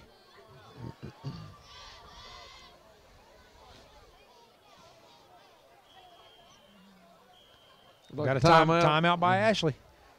5:01 left in the third quarter. West Brunswick 20, Ashley 14. Mike, let's talk about East Coast Moving Company here. Another one of our fine sponsors, East Coast Moving LLC, a professional packing and moving service that is licensed to work from Maine to Florida. Not only do they offer both household and commercial moves, they offer professional packing and as well as on-site loading and unloading for local or interstate moves. Since opening in 2003, they've been recognized by the community and have won many awards, including Business of the Year, Entrepreneur of the Year, and Ambassador of the Year, and the National Make Mine $1 Million Business Award. They offer monthly diesel discounts. Check out the website regularly to see if they're offering now. They can be found online, eastcoastmovingllc.com. You can reach them by phone Monday through Friday, 8 to 4:30, 910-755-2058. Be sure to stop by and check out their new office on Highway 17. They live up to their motto, a smooth move with us. It's a sure thing. All right. All right, Chris, we're back with the action here after the timeout. Ashley 2nd and 14 from their 45-yard line. There's a quick hit right up the middle there, and he's hit right there on about the pickup of about 6 or 7 yards. Yeah, it's going to be about 3rd and 8. That's going to be about 3rd and 7 there for a first down. Ball inside West Brunswick territory, about the 48-yard line, 47-yard line. Victoria Nelson and Kayleen Bryant. Cheerleaders being announced. Good job by the cheerleaders tonight. Yeah, they work hard. They practice and dance team. And there's a quick handoff to the near side. Met at the line of scrimmage. He's got the first down plus some. He just spun off Lee Johnson. I mean, got hit behind the line of scrimmage and just did a terrific spin move to the outside. He did because Lee had him met right there at the line. That's a first down for Ashley. Gets the ball up to about the West Brunswick 32-yard line. 31.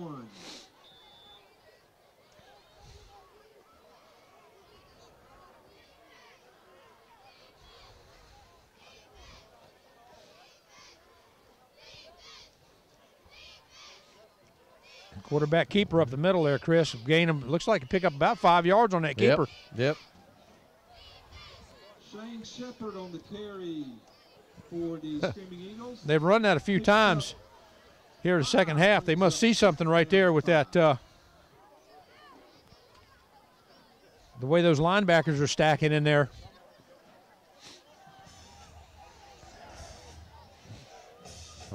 Oh, big old That gives them second. That gives them 2nd and 4. Center of that defense now. Yep. Comes off the far side. There's a whistle. Looks like a false start. Yep. Looks like a false start against Ashley. It's going to move them back 5. False start against Ashley. 5 yards. That should put them almost in a 2nd and 9. Yeah, to put them back to the original line of scrimmage. That'd be 2nd and 10 now for Ashley.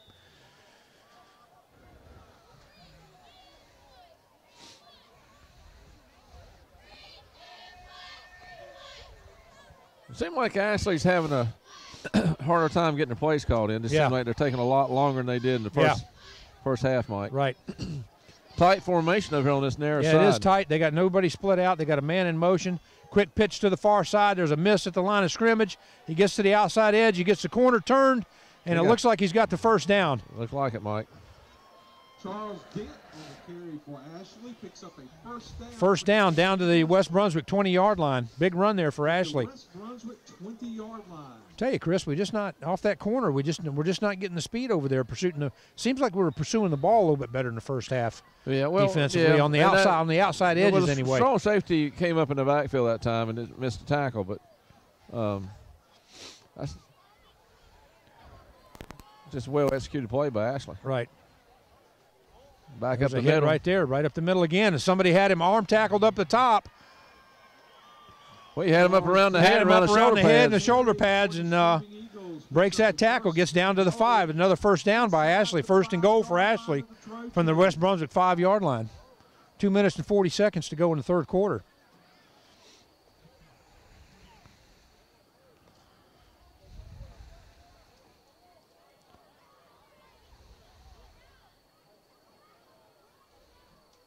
Hand off to the far side and near side, Chris. It looks like he's.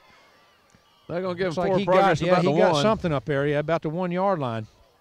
Going to be second goal. Putting a little bit of meat there in the middle and bringing. Yeah, Richard Gregory going in and Brandon Mercer coming out. It's 2 big old boys. Yes, they are. And he's in. Touchdown, Ashley.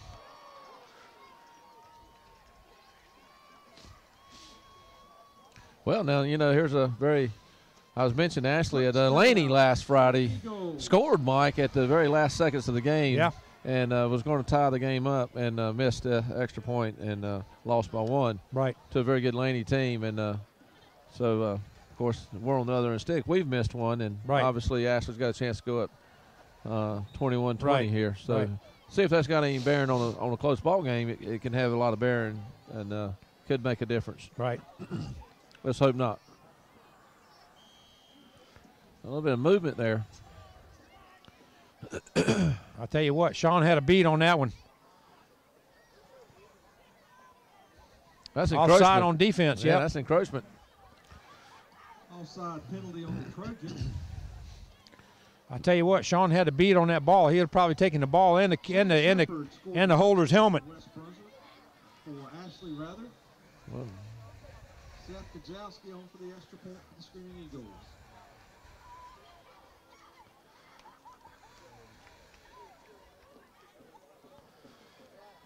And it's blocked. It's blocked, Chris. Sean Hewitt again gets the block. Mike, you just don't know how big a block that is. That's huge. I told you. You take a 1-point lead. That's a possession. That's a score. Yes, it is.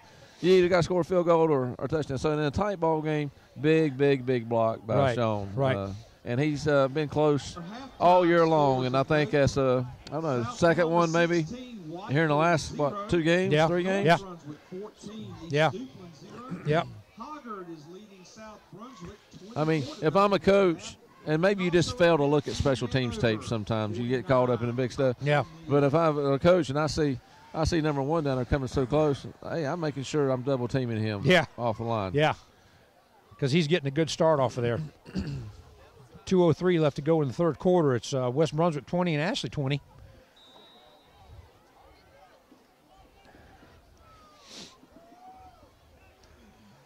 And that ball's going to be taken by Sean Hewitt on about the 6-yard line, Chris.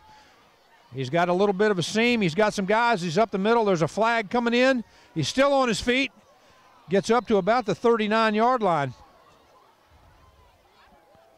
Yeah, good run back, but I believe this may be coming back. Yeah, it looks like maybe a block in the back. Flag on the play.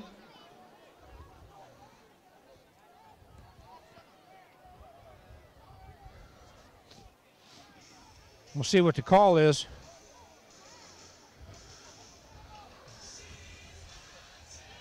That was up to about the 38-yard line, Chris. That's a holding call.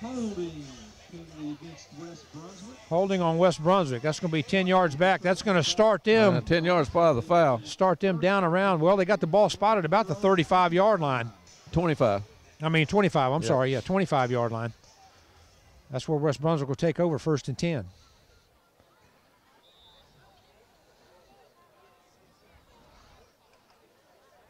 Man in motion. There's a handoff to Tavon Stanley, and he gets up maybe to the line of scrimmage, maybe a yard beyond that. Tavon Stanley on the carry. Not too much right there off that right side.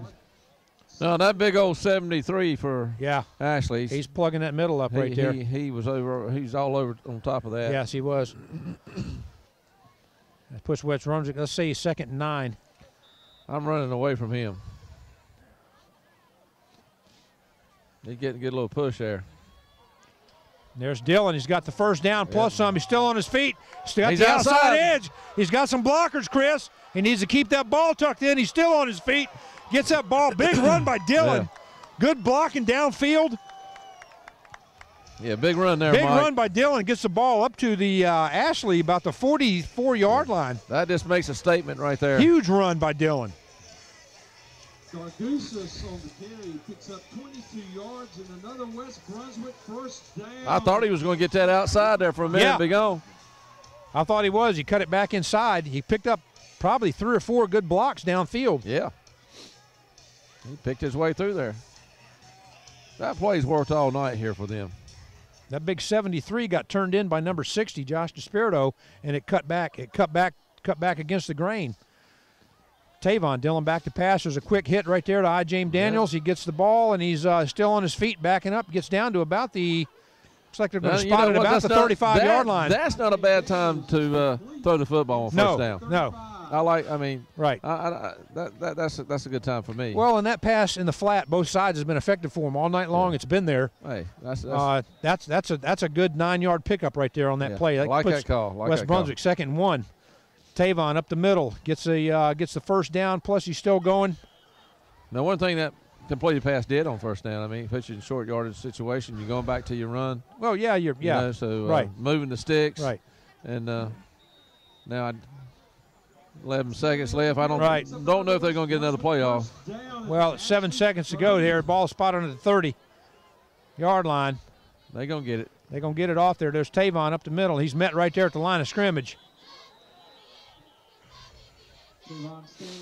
That's the third quarter, Mike. That was a fast third quarter. That was a very fast third quarter. And it had to be fast because I'm cold out here. Yeah. It was a fast third quarter, though. 2020, beginning of the fourth quarter. 2020, beginning of the fourth quarter here, Chris. Football fans, the Ocean City Chevrolets all-new 2014 Silverado is You know, Chris, something we talked about. what that means. Something we talked about a couple weeks ago during the New Hanover game is, being able to establish a running attack, which is really the first time against New Hanover. West Brunswick has really been able to put that together and put some drives. But it looks like they're doing it again here tonight. Of course, Ashley, like you said, Ashley's not a slouch team. I mean, they're a quality football team, and they're fighting hard to stay in this thing. So. Mike, we're going to see if this guy here from the 35-yard line with a pickup truck sitting in the end zone can kick it in the back bed of the truck. The ball's got to stay inside the bed of the truck. So, number one, it's a pretty good long kick. Number two, don't know if that ball stay in there if it hit it. Yeah. I'd be awful mad if it hit inside that bed of that truck and bounced out if I was doing it. Give me something for hitting the truck. I think what I'd do if I won that ticket in that draw, I'd find me a kicker. I'd make friends with a kicker. They've asked me coming in every ball game, hey, come over here and sign up. And I'm like, no, I guess so. Yeah. I guess. With my luck, I'd kick it, and if I did make it, I'd bust a window out. There it goes. And that gets down to about the 19-yard line. That's probably one of the better kicks we've seen. Yeah. Since they started doing that. One thing about kicking the football, you can't take your eyes off, just like swinging a golf club at a golf ball. And most of the kicks we've seen has been offside or foot. Right. It's harder than it looks to kick a football off a tee like that. Don't kick it off the ground like that. Yeah. Yep. Ocean City Chevrolet. Also, folks, don't forget to see the 2014. But we appreciate Ocean City Chevrolet coming out and giving them the opportunity to do that, I guess. Yeah, absolutely. Yeah. That's a neat pre-construction sales event. something different, something unique. Yeah. Small chance to hit that truck give the fans in that up. football Yeah, stadium. well, I mean, they're playing the odds on that. That's a 2nd and 10 now, Chris, for West Brunswick. Tavon gets to the outside. He doesn't get much out of there. It looked like they got a miscue. There's a flag down here back down the field. He lost 3 yards. Looked like a miscue on the handoff right there. I'm not sure what happened. I think Dylan, I don't know if Dylan's reading that or not, but seemed like he was awful late getting the ball to him. Yeah. And they ran it back to this narrow side. Yeah. Wasn't much over here. Let's see what the flag. flag's Going to go back against West Brunswick. I want to see what the call is here. It looks like there's a holding. That was downfield. I mean, that flag came in from way down in the secondary.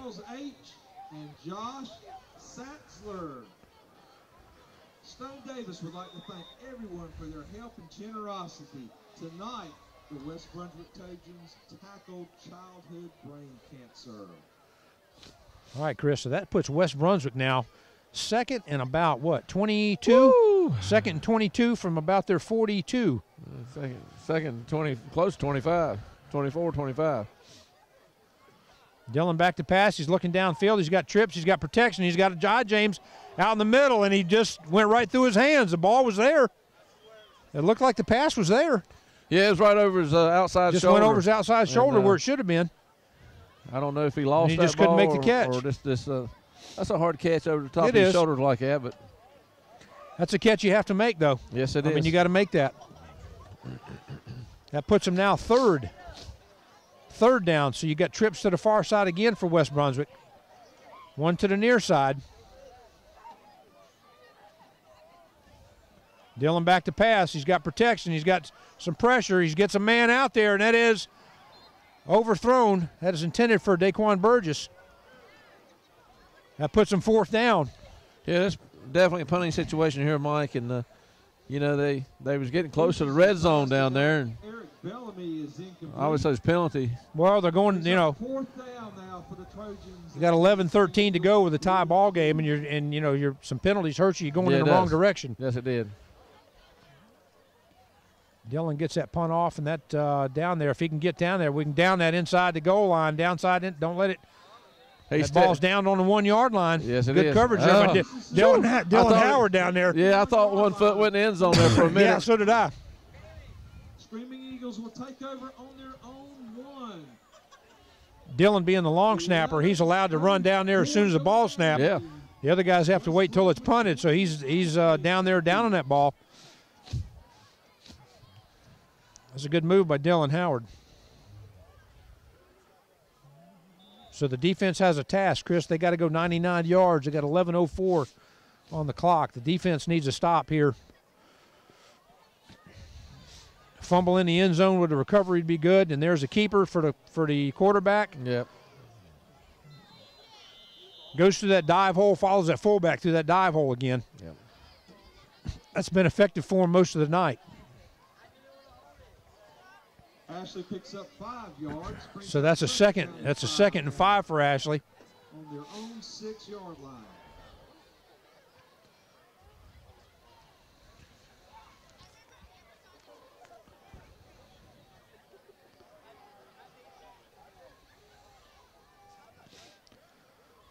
There's a hole up the middle. There's a quarterback again. Keeps that again. That might be close to the 1st down there. I think he got the first down on that one. And they're just grinding it out, getting them some room to work here. Yep. That gets the ball up to about the 14 yard line. First down for Ashley. You got about 10 minutes and 20 seconds, so grinding it out like both teams has been doing it. I mean, you ain't got but a couple more possessions here. Right. Right. Depending on nothing else, turnovers happen. Right. There's a quick pitch to the far side. He's got some pursuit over there, Chris. He still picks up a good 4 yards. On the carry for the Eagles. Maybe 3 yards on that. We'll see where they give him the spot here. Looks like about maybe 2nd and 7. Dent picks up about 3, brings up 2nd down and 8 for the Screaming Eagles. Ball at about their, about the 17 yard line roughly? That's where they got that spotted. Yeah, close. For Ashley. There's that quick handoff up the middle there, and he's met at the line of scrimmage, but he Churns his legs there for about. Looks like 70. That may be Brandon Mercer. That is Brandon down there. Now we got to remember. No, that's not Brandon. That's Marquise Brown. He's the one that had the bum leg. Yeah, he had his ACL injury. Yeah. About 3 or 4 weeks ago. So he's. I tell you, have that kind of injury and come back and play from that just after about 3 or 4 weeks. Well, you know, Mike, that's a lot of heart for playing football. So I look up to something like that. Yep. I don't want to see the boy get hurt for the rest of his career. No. But I mean, that's a lot of heart. That's 3rd and 7 now for Ashley. There's a counter. He drops back to pass. He's got some pressure. He's throwing the ball, and it's overthrown. That's going to put Ashley in a 4th down situation. 4th and 7 now for Ashley. A great stand by the defense there, Mike. They held their ground and looked like Ashley was getting a lot of room up the middle, but it shut down awful quick. Well, what we really need here, Chris, is we need a good run back. Well, you got should get decent field position. He's standing on the 50. Well, this punter's smart. He's going to kick it off to the side and not kick it to Sean, but let's see what he does. Right.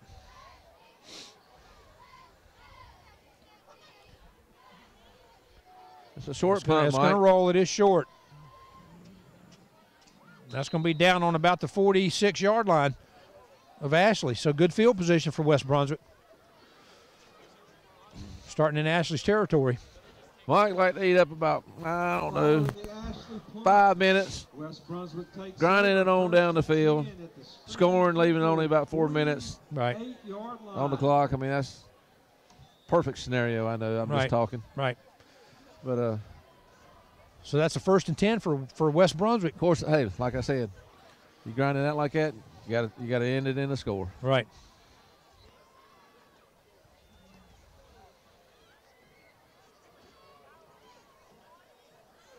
Two backs in the backfield. There's Tavon to the far side. He's got a seam. He's got good gets tackle. met there. Oh, good open field tackle right there by Ashley.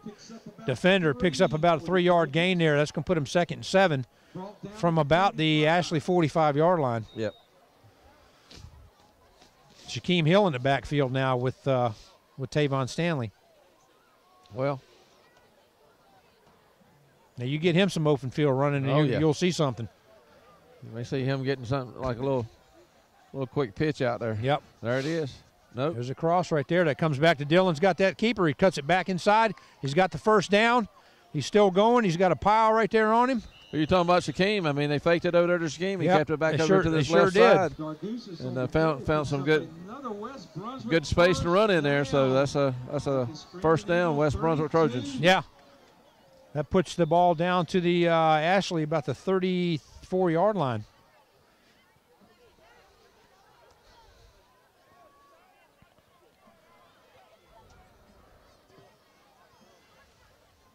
There's a keeper by Dillon right up the middle. Big hole up the middle.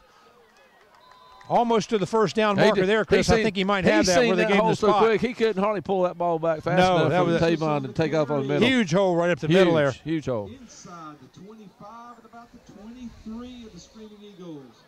And that's another West Brunswick 8 minutes to go in the game. Down. West Brunswick with a 1st down on the 22. Tavon Stanley up the middle, and he's met right there at the line. Yep. That's number 21 again for Ashley Screaming Eagles. He's made some good tackles here. Yes, he has. Brings up 2nd down at about 9. He's fortunate he got back to the line of scrimmage and plus maybe a foot. Let's say 2nd and 9 now for West Brunswick. Tavon getting back in that more of that power position. Yep. He's got There's the ball Tavon right up the middle. He's still churning his feet a little bit. Yep. Picks up about 3 maybe. Again on the carry for the Trojans. Maybe gets just inside the 20. About 3rd and 6. Brings up 3rd down now and 7. That's a long 3rd down right there, Chris. We've been talking. It may be closer to 7. You know, we talked in the New Hanover game. That's another thing. I keep reverting back to the New Hanover game because realistically, I think that's probably the best game we played all season. Even though it is against we lost the game, but team. we talked about getting in 3rd and short as opposed to 3rd and long situations. Yes. There's Dillon. He's got looking quick. He's got room up the middle. He's got the. I think where he gets the spot, Chris. That's going to be close. Very close to 1st down. Very close. It looked like he was scrambles on the play. dropped back, and then he gave himself a little draw play there right up the middle. About the 10-yard line. I believe it's See where first they down. put the chain. See where they spot the ball. Looks like they might call for a measurement. Nope. No, that's a first down. First down, West Brunswick. Gargusa scrambles for another. That's going to be from the Ashley. Looks like about the 13 or 14-yard line they got there.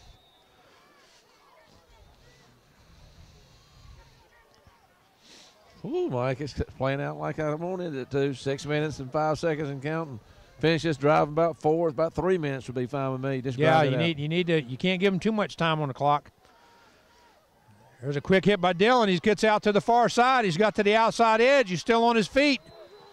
He's down about the 6-yard line, He's Mike. down there to the inside the 6-yard line. Gargusa scrambles Inside the 10. That's going to be about second and goal now for West Brunswick. About the 6-yard line. Brings up second down now and 3 for the Trojans. Looks like maybe for the first down, you got second and goal. You got second and 3, maybe second and long.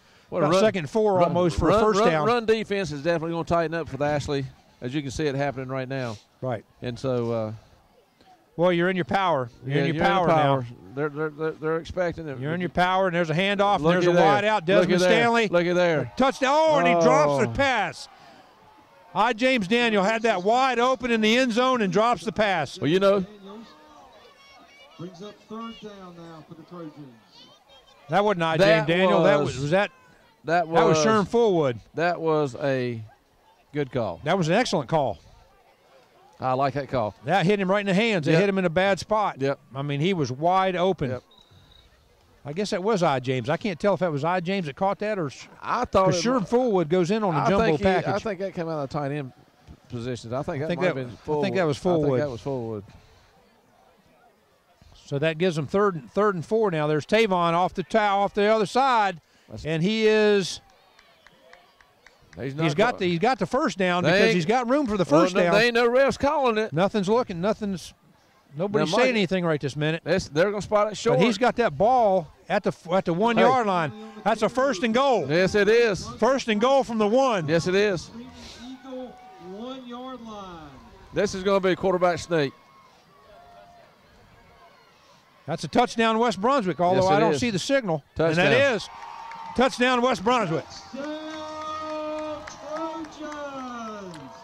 4:20, Chris. You just about called it. You wanted about 3 minutes left.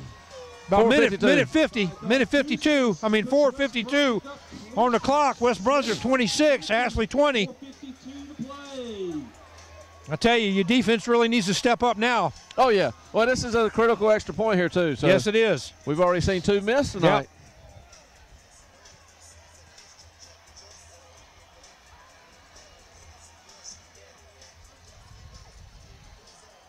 And Mike, that's good. Oh, that was good. That's close to the block too, but it's good. Extra point is good. And it's 27-20 West Brunswick.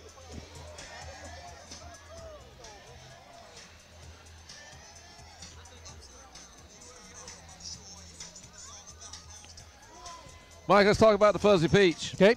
Spread the peach love and happiness by visiting the Fuzzy Peach of Charlotte, the newest dessert place in town.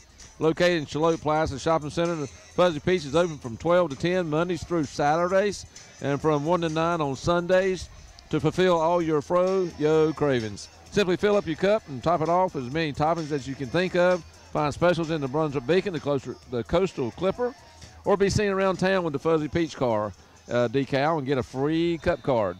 Stopping in is, of course, the best way to get in touch.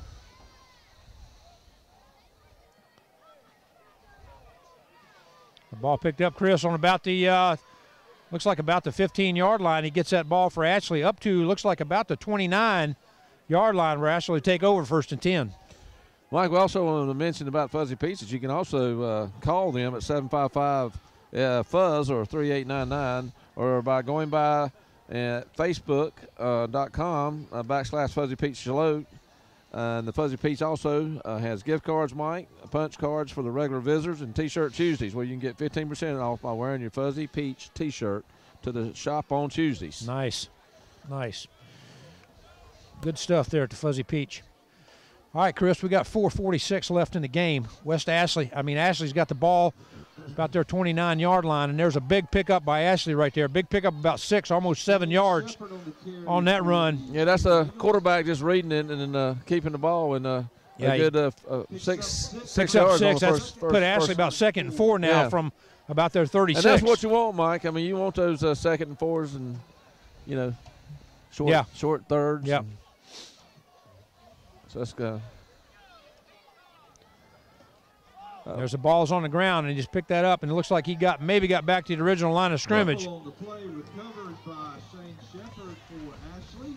Brings up now 3rd down and 4.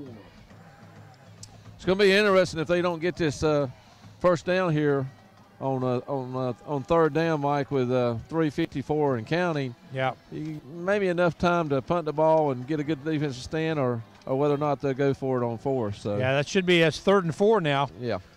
I see Marquise went back into the game there, so he must have just tweaked his knee or something earlier.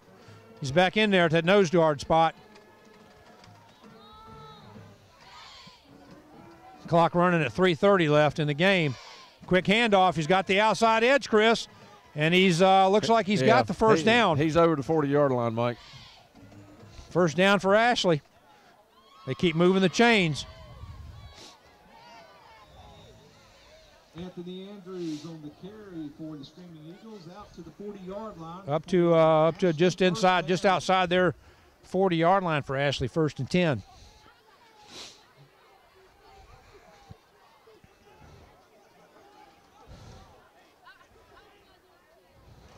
Quick pitch to the far side, Chris. He's got some pursuit over there.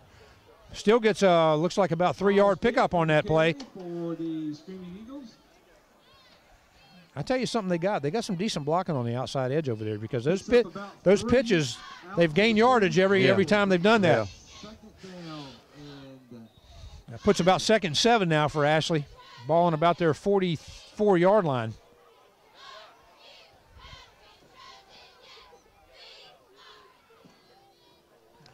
There's a keeper by the quarterback. He's got to the outside. First down again. Shane Shepard on the keeper. Picks up an Ashley first down. Gets into West Brunswick territory. West Brunswick 47. Looks like that's spotted on about the 47-yard line of West Brunswick. 1st and 10. 2:29 on the clock.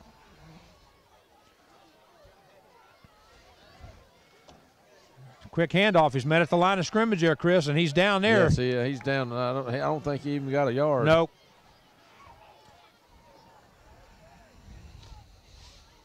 Talk about both of these quarterbacks. Dargugas is a very gritty, hard-nosed runner. Yep. Not a tremendous amount of speed, but he's a very, very, very gritty runner. And number 2 for Ashley, quarterback. He's been a pretty tough runner himself. Yes, he has. 2 good quarterbacks that can grind the football out. Yep. Absolutely. Quick pitch. It looked like a quick pitch. He's got a man outside. Had some pressure. He's got some pursuit, and looks like. Quarterback Shane Shepard scrambles. See where they give him the spot there, Chris. I don't know if it might be just a little bit short. I think this may be a measurement here. Yeah, it might be a little bit short. That's going to put them 2nd and 1. Yep, that's what. 3rd and 1. I'm sorry, 3rd and 1. They've already called from the West Brunswick 37. What do you think about quarterback sneak here? You got minute 20 left to go. Nope. They're going to pitch it out. Pitch to the far side. He's got some pursuit over there, and he's met. Big tackle right there by Sean Hewitt. Yeah, it is. Hey, takes his legs right out from under him. I don't understand that call, Mike, for Ashley's coaching staff there, unless they just thought they was going to catch us by surprise. Yeah. You know, something we need to do, Chris, is we need to come up with an offensive and defensive player of the game. Well, I got my offensive player. I think I know who that is. There's a first down. There's a first down for Ashley right there. That was 4th and about 2. That gives them a first down, stops the clock with 51 seconds. Shane Shepard on the carry for the Screaming Eagles. First down at the 35 of the Trojans.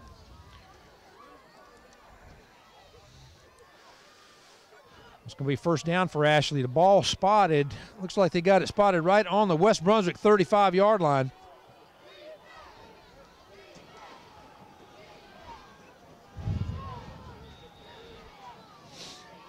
Clock's running 50 seconds.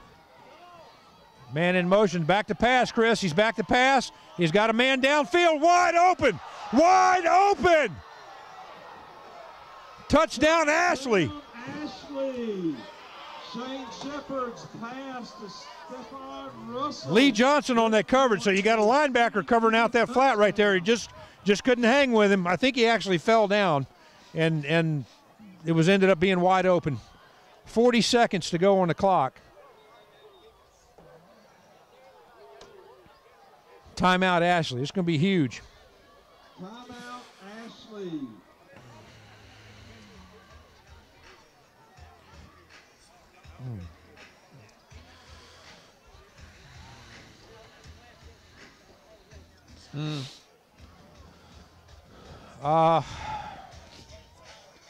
I don't know, Chris. I mean, that's a tough pill to swallow there. I mean, those things happen in football, but it just seems like it happens at the most inopportune time.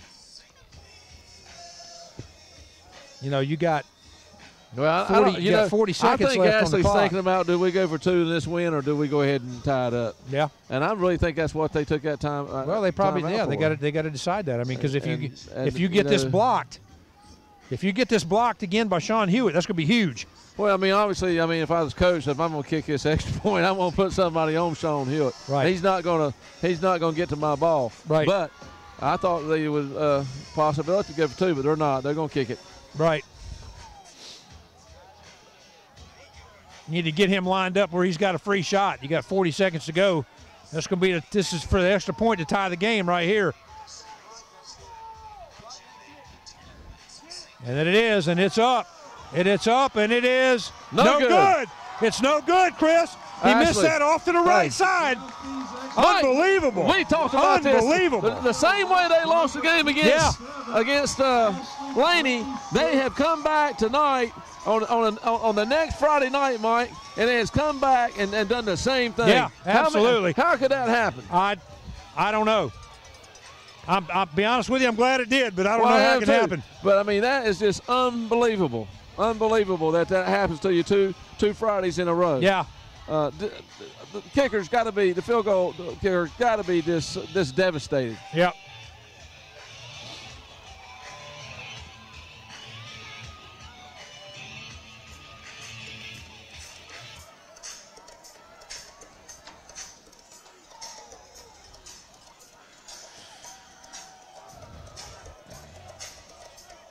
So we got 40 seconds, Chris, just a tick over 40 seconds on the clock.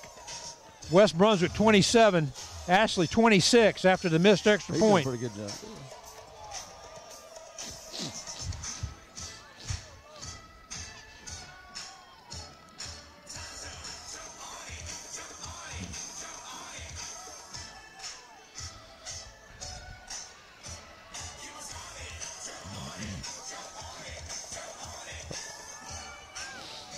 Well, Chris, you know, something we've been doing each week here this season is come up with an offensive and defensive player of the game. Yes, sir.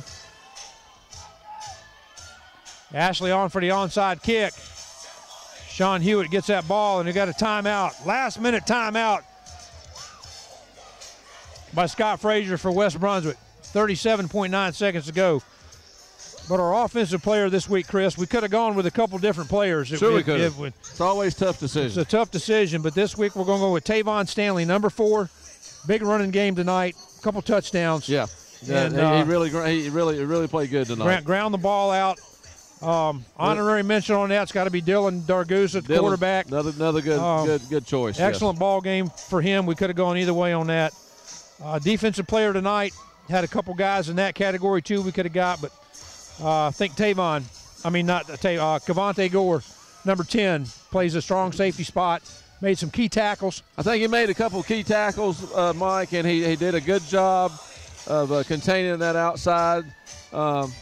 He's in the backfield. Yeah, he missed a couple tackles, but, I mean, I think overall he's done a great job tonight. Right. So Cavante Gore, number 10 on defense, and Tavon Stanley, number 4, Tavon Stanley, number 10, Cavante Gore. Right. So congratulations to them for defensive players of the game. Absolutely. Chris, we got 40 seconds. 40 seconds on the clock. Ashley in their onside kick formation. Did not go 10 yards. And Sean Hewitt's got that ball, and he's gone. Touchdown, West Brunswick. They let him get that ball before. That just sealed it right there, Chris. Ashley didn't get down there to cover it. The ball bounced right to him. He actually hurdled one of the Ashley defenders and touchdown West Brunswick. Sean Hewitt. Hey, Sean Hewitt's been wanting to pick up a ball like that. Yes, he has. He finally got one. He finally got one. Congratulations for that. It worked out, and that's awesome. You know, we want to mention him also on defense. He was another honorable mention that we talked about. Absolutely. On defense. Had a good. So that's just a great play by him. Absolutely. Now you talk about a special team player now. Well, With Mike, his speed off the corner, blocked multiple extra points. I want to mention this. I had a conversation at halftime, and they're about 99.9, which is almost 100%, that West Brunswick's going to have a home game next Friday here. Well, I mean, that'll be exciting. That's a big win right here against Ashley. Like you said, a 4A school. Extra point is good. So with 34.5 seconds on the clock, Chris, it's West Brunswick 34, Ashley 26. So that'd be good, and with this home win right here, and the way they won it, Mike, it's just a big ego booster going into next Friday, and so huge shot in the arm going into next week. That's they can really make this season, even though they've only got 3 wins here. They could really make this season with a playoff win here at home next Friday. Yep. Big season. Right. I mean, all the losses go out the window. Sure. You don't remember those. You start over. That's you right. remember the big key wins. And, exactly right. Tonight's a big key win for them, and well deserved. Yep. We'll have to check with Jennifer and Kat with ATMC about the playoff games, as far as if the playoff games are here, whether or not they'll be covered. So we'll check on that and see where we stand with that situation. And we're going to pray for some warmer weather too. Absolutely. That ball was taken on about the 9-yard line. Well, and he's still taking big hit right there. 25 and 21 collided, and 21 still 21 down. Still down. It looks like I don't know if he got stepped on or what happened out there, but he's on the field with 24 seconds left. Well, 25, they sort of collided with each other. I don't really rightly know what happened. Well, they went back and I'm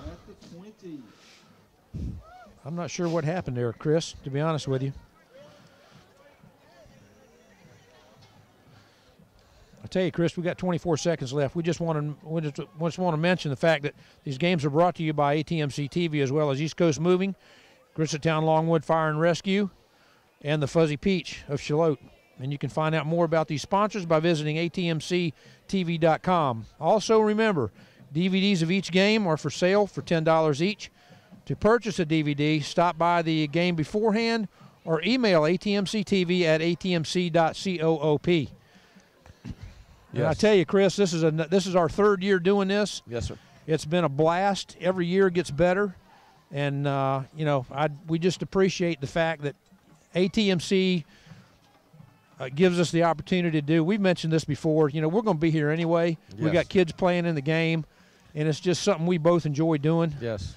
Kat and Jennifer give us this opportunity through ATMC to do this, and Kat and Jennifer and Daniel does all the camera work down on the field. Does a great job with that. Yes, they do.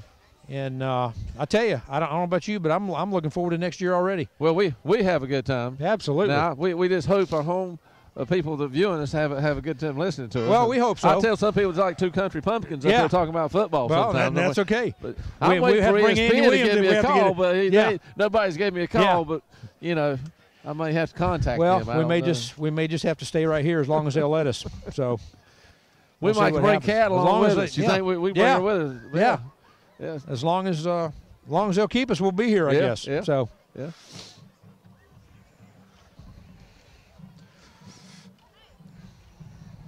He's still down, Mike. He's he is. I'm not sure what the I don't know if he got stepped in. Maybe he got a knee injury on there, Chris. Look, they're having a hard time getting him off the field. Yeah, they definitely going to have to shoulder him off the field. Yeah, he's got a So he's not taking no weight. No, it looks like he's got a knee issue back there. Maybe I thought he might have just got stepped on maybe with his foot or something, but it's a little more severe than that. Yeah. He's not putting any pressure at all on that right leg. Well, I tell you, it's been cold tonight, and I know some people might have stayed away because of the cold, but they missed a good ball game, Mike. Well, the crowd thinned out a little bit earlier after halftime, and it's definitely thinned out now. But you know what? These guys deserve. They fought hard this year. Yeah, I mean, it's a 20. I mean, if Sean Hill wouldn't have jumped that onside kick like he did and caught everybody off guard, I mean, it's 27-26 ball game. Right. It's been a tight ball game. Right. I'm very glad we got a lead like this because absolutely they're going to throw the football here, and Ashley's done pretty well throwing the football. Yeah, they tonight. take the ball over on their 20-yard line. He's dropping back to pass. He's got multiple receivers down, and he's just airing it up, and that is going to be almost caught. 43 just became a defender. Yeah, he sure did. He acted like he couldn't get to it, and he was going to tackle. Yeah, he's going to tackle the guy that did. So that's going to put him 16 seconds left. 16 seconds left on the clock. And I tell you, Chris, we talk about the strength of schedule, and you know the record itself. If you just look at the record for face value, it doesn't look like that spectacular. But we've played some tough competition this year. Not only in our 4A in the 4A 3A conference that we're in Wilmington with Hoggard, New Hanover, and Laney. Yes. And Ashley. And our lines, but, you know, you're talking our outer injuries. We've had a lot of injuries. A lot of injuries on the line. We've had a lot of injuries. We've gone through some adversity this year on the team with some of the players. The coaching staff, I think, overall has done a good job putting this team together. But our out of conference schedule is not easy. No, it wasn't. You know, we played Socastee, North Myrtle Beach. Yes. You know, we played Green Sea Floyd. But you've got two or three teams there out of conference. South Columbus. You got two or three teams there that are out of conference that are in the top 10 in their prospective regions. Yeah. Mike, I like to mention also this is only a one possession league here. It's a touchdown and go for two. You got a tie ball game again. You sure do. We can't. No, you can't let up. 16 seconds. You can't let up here. And I'm sure.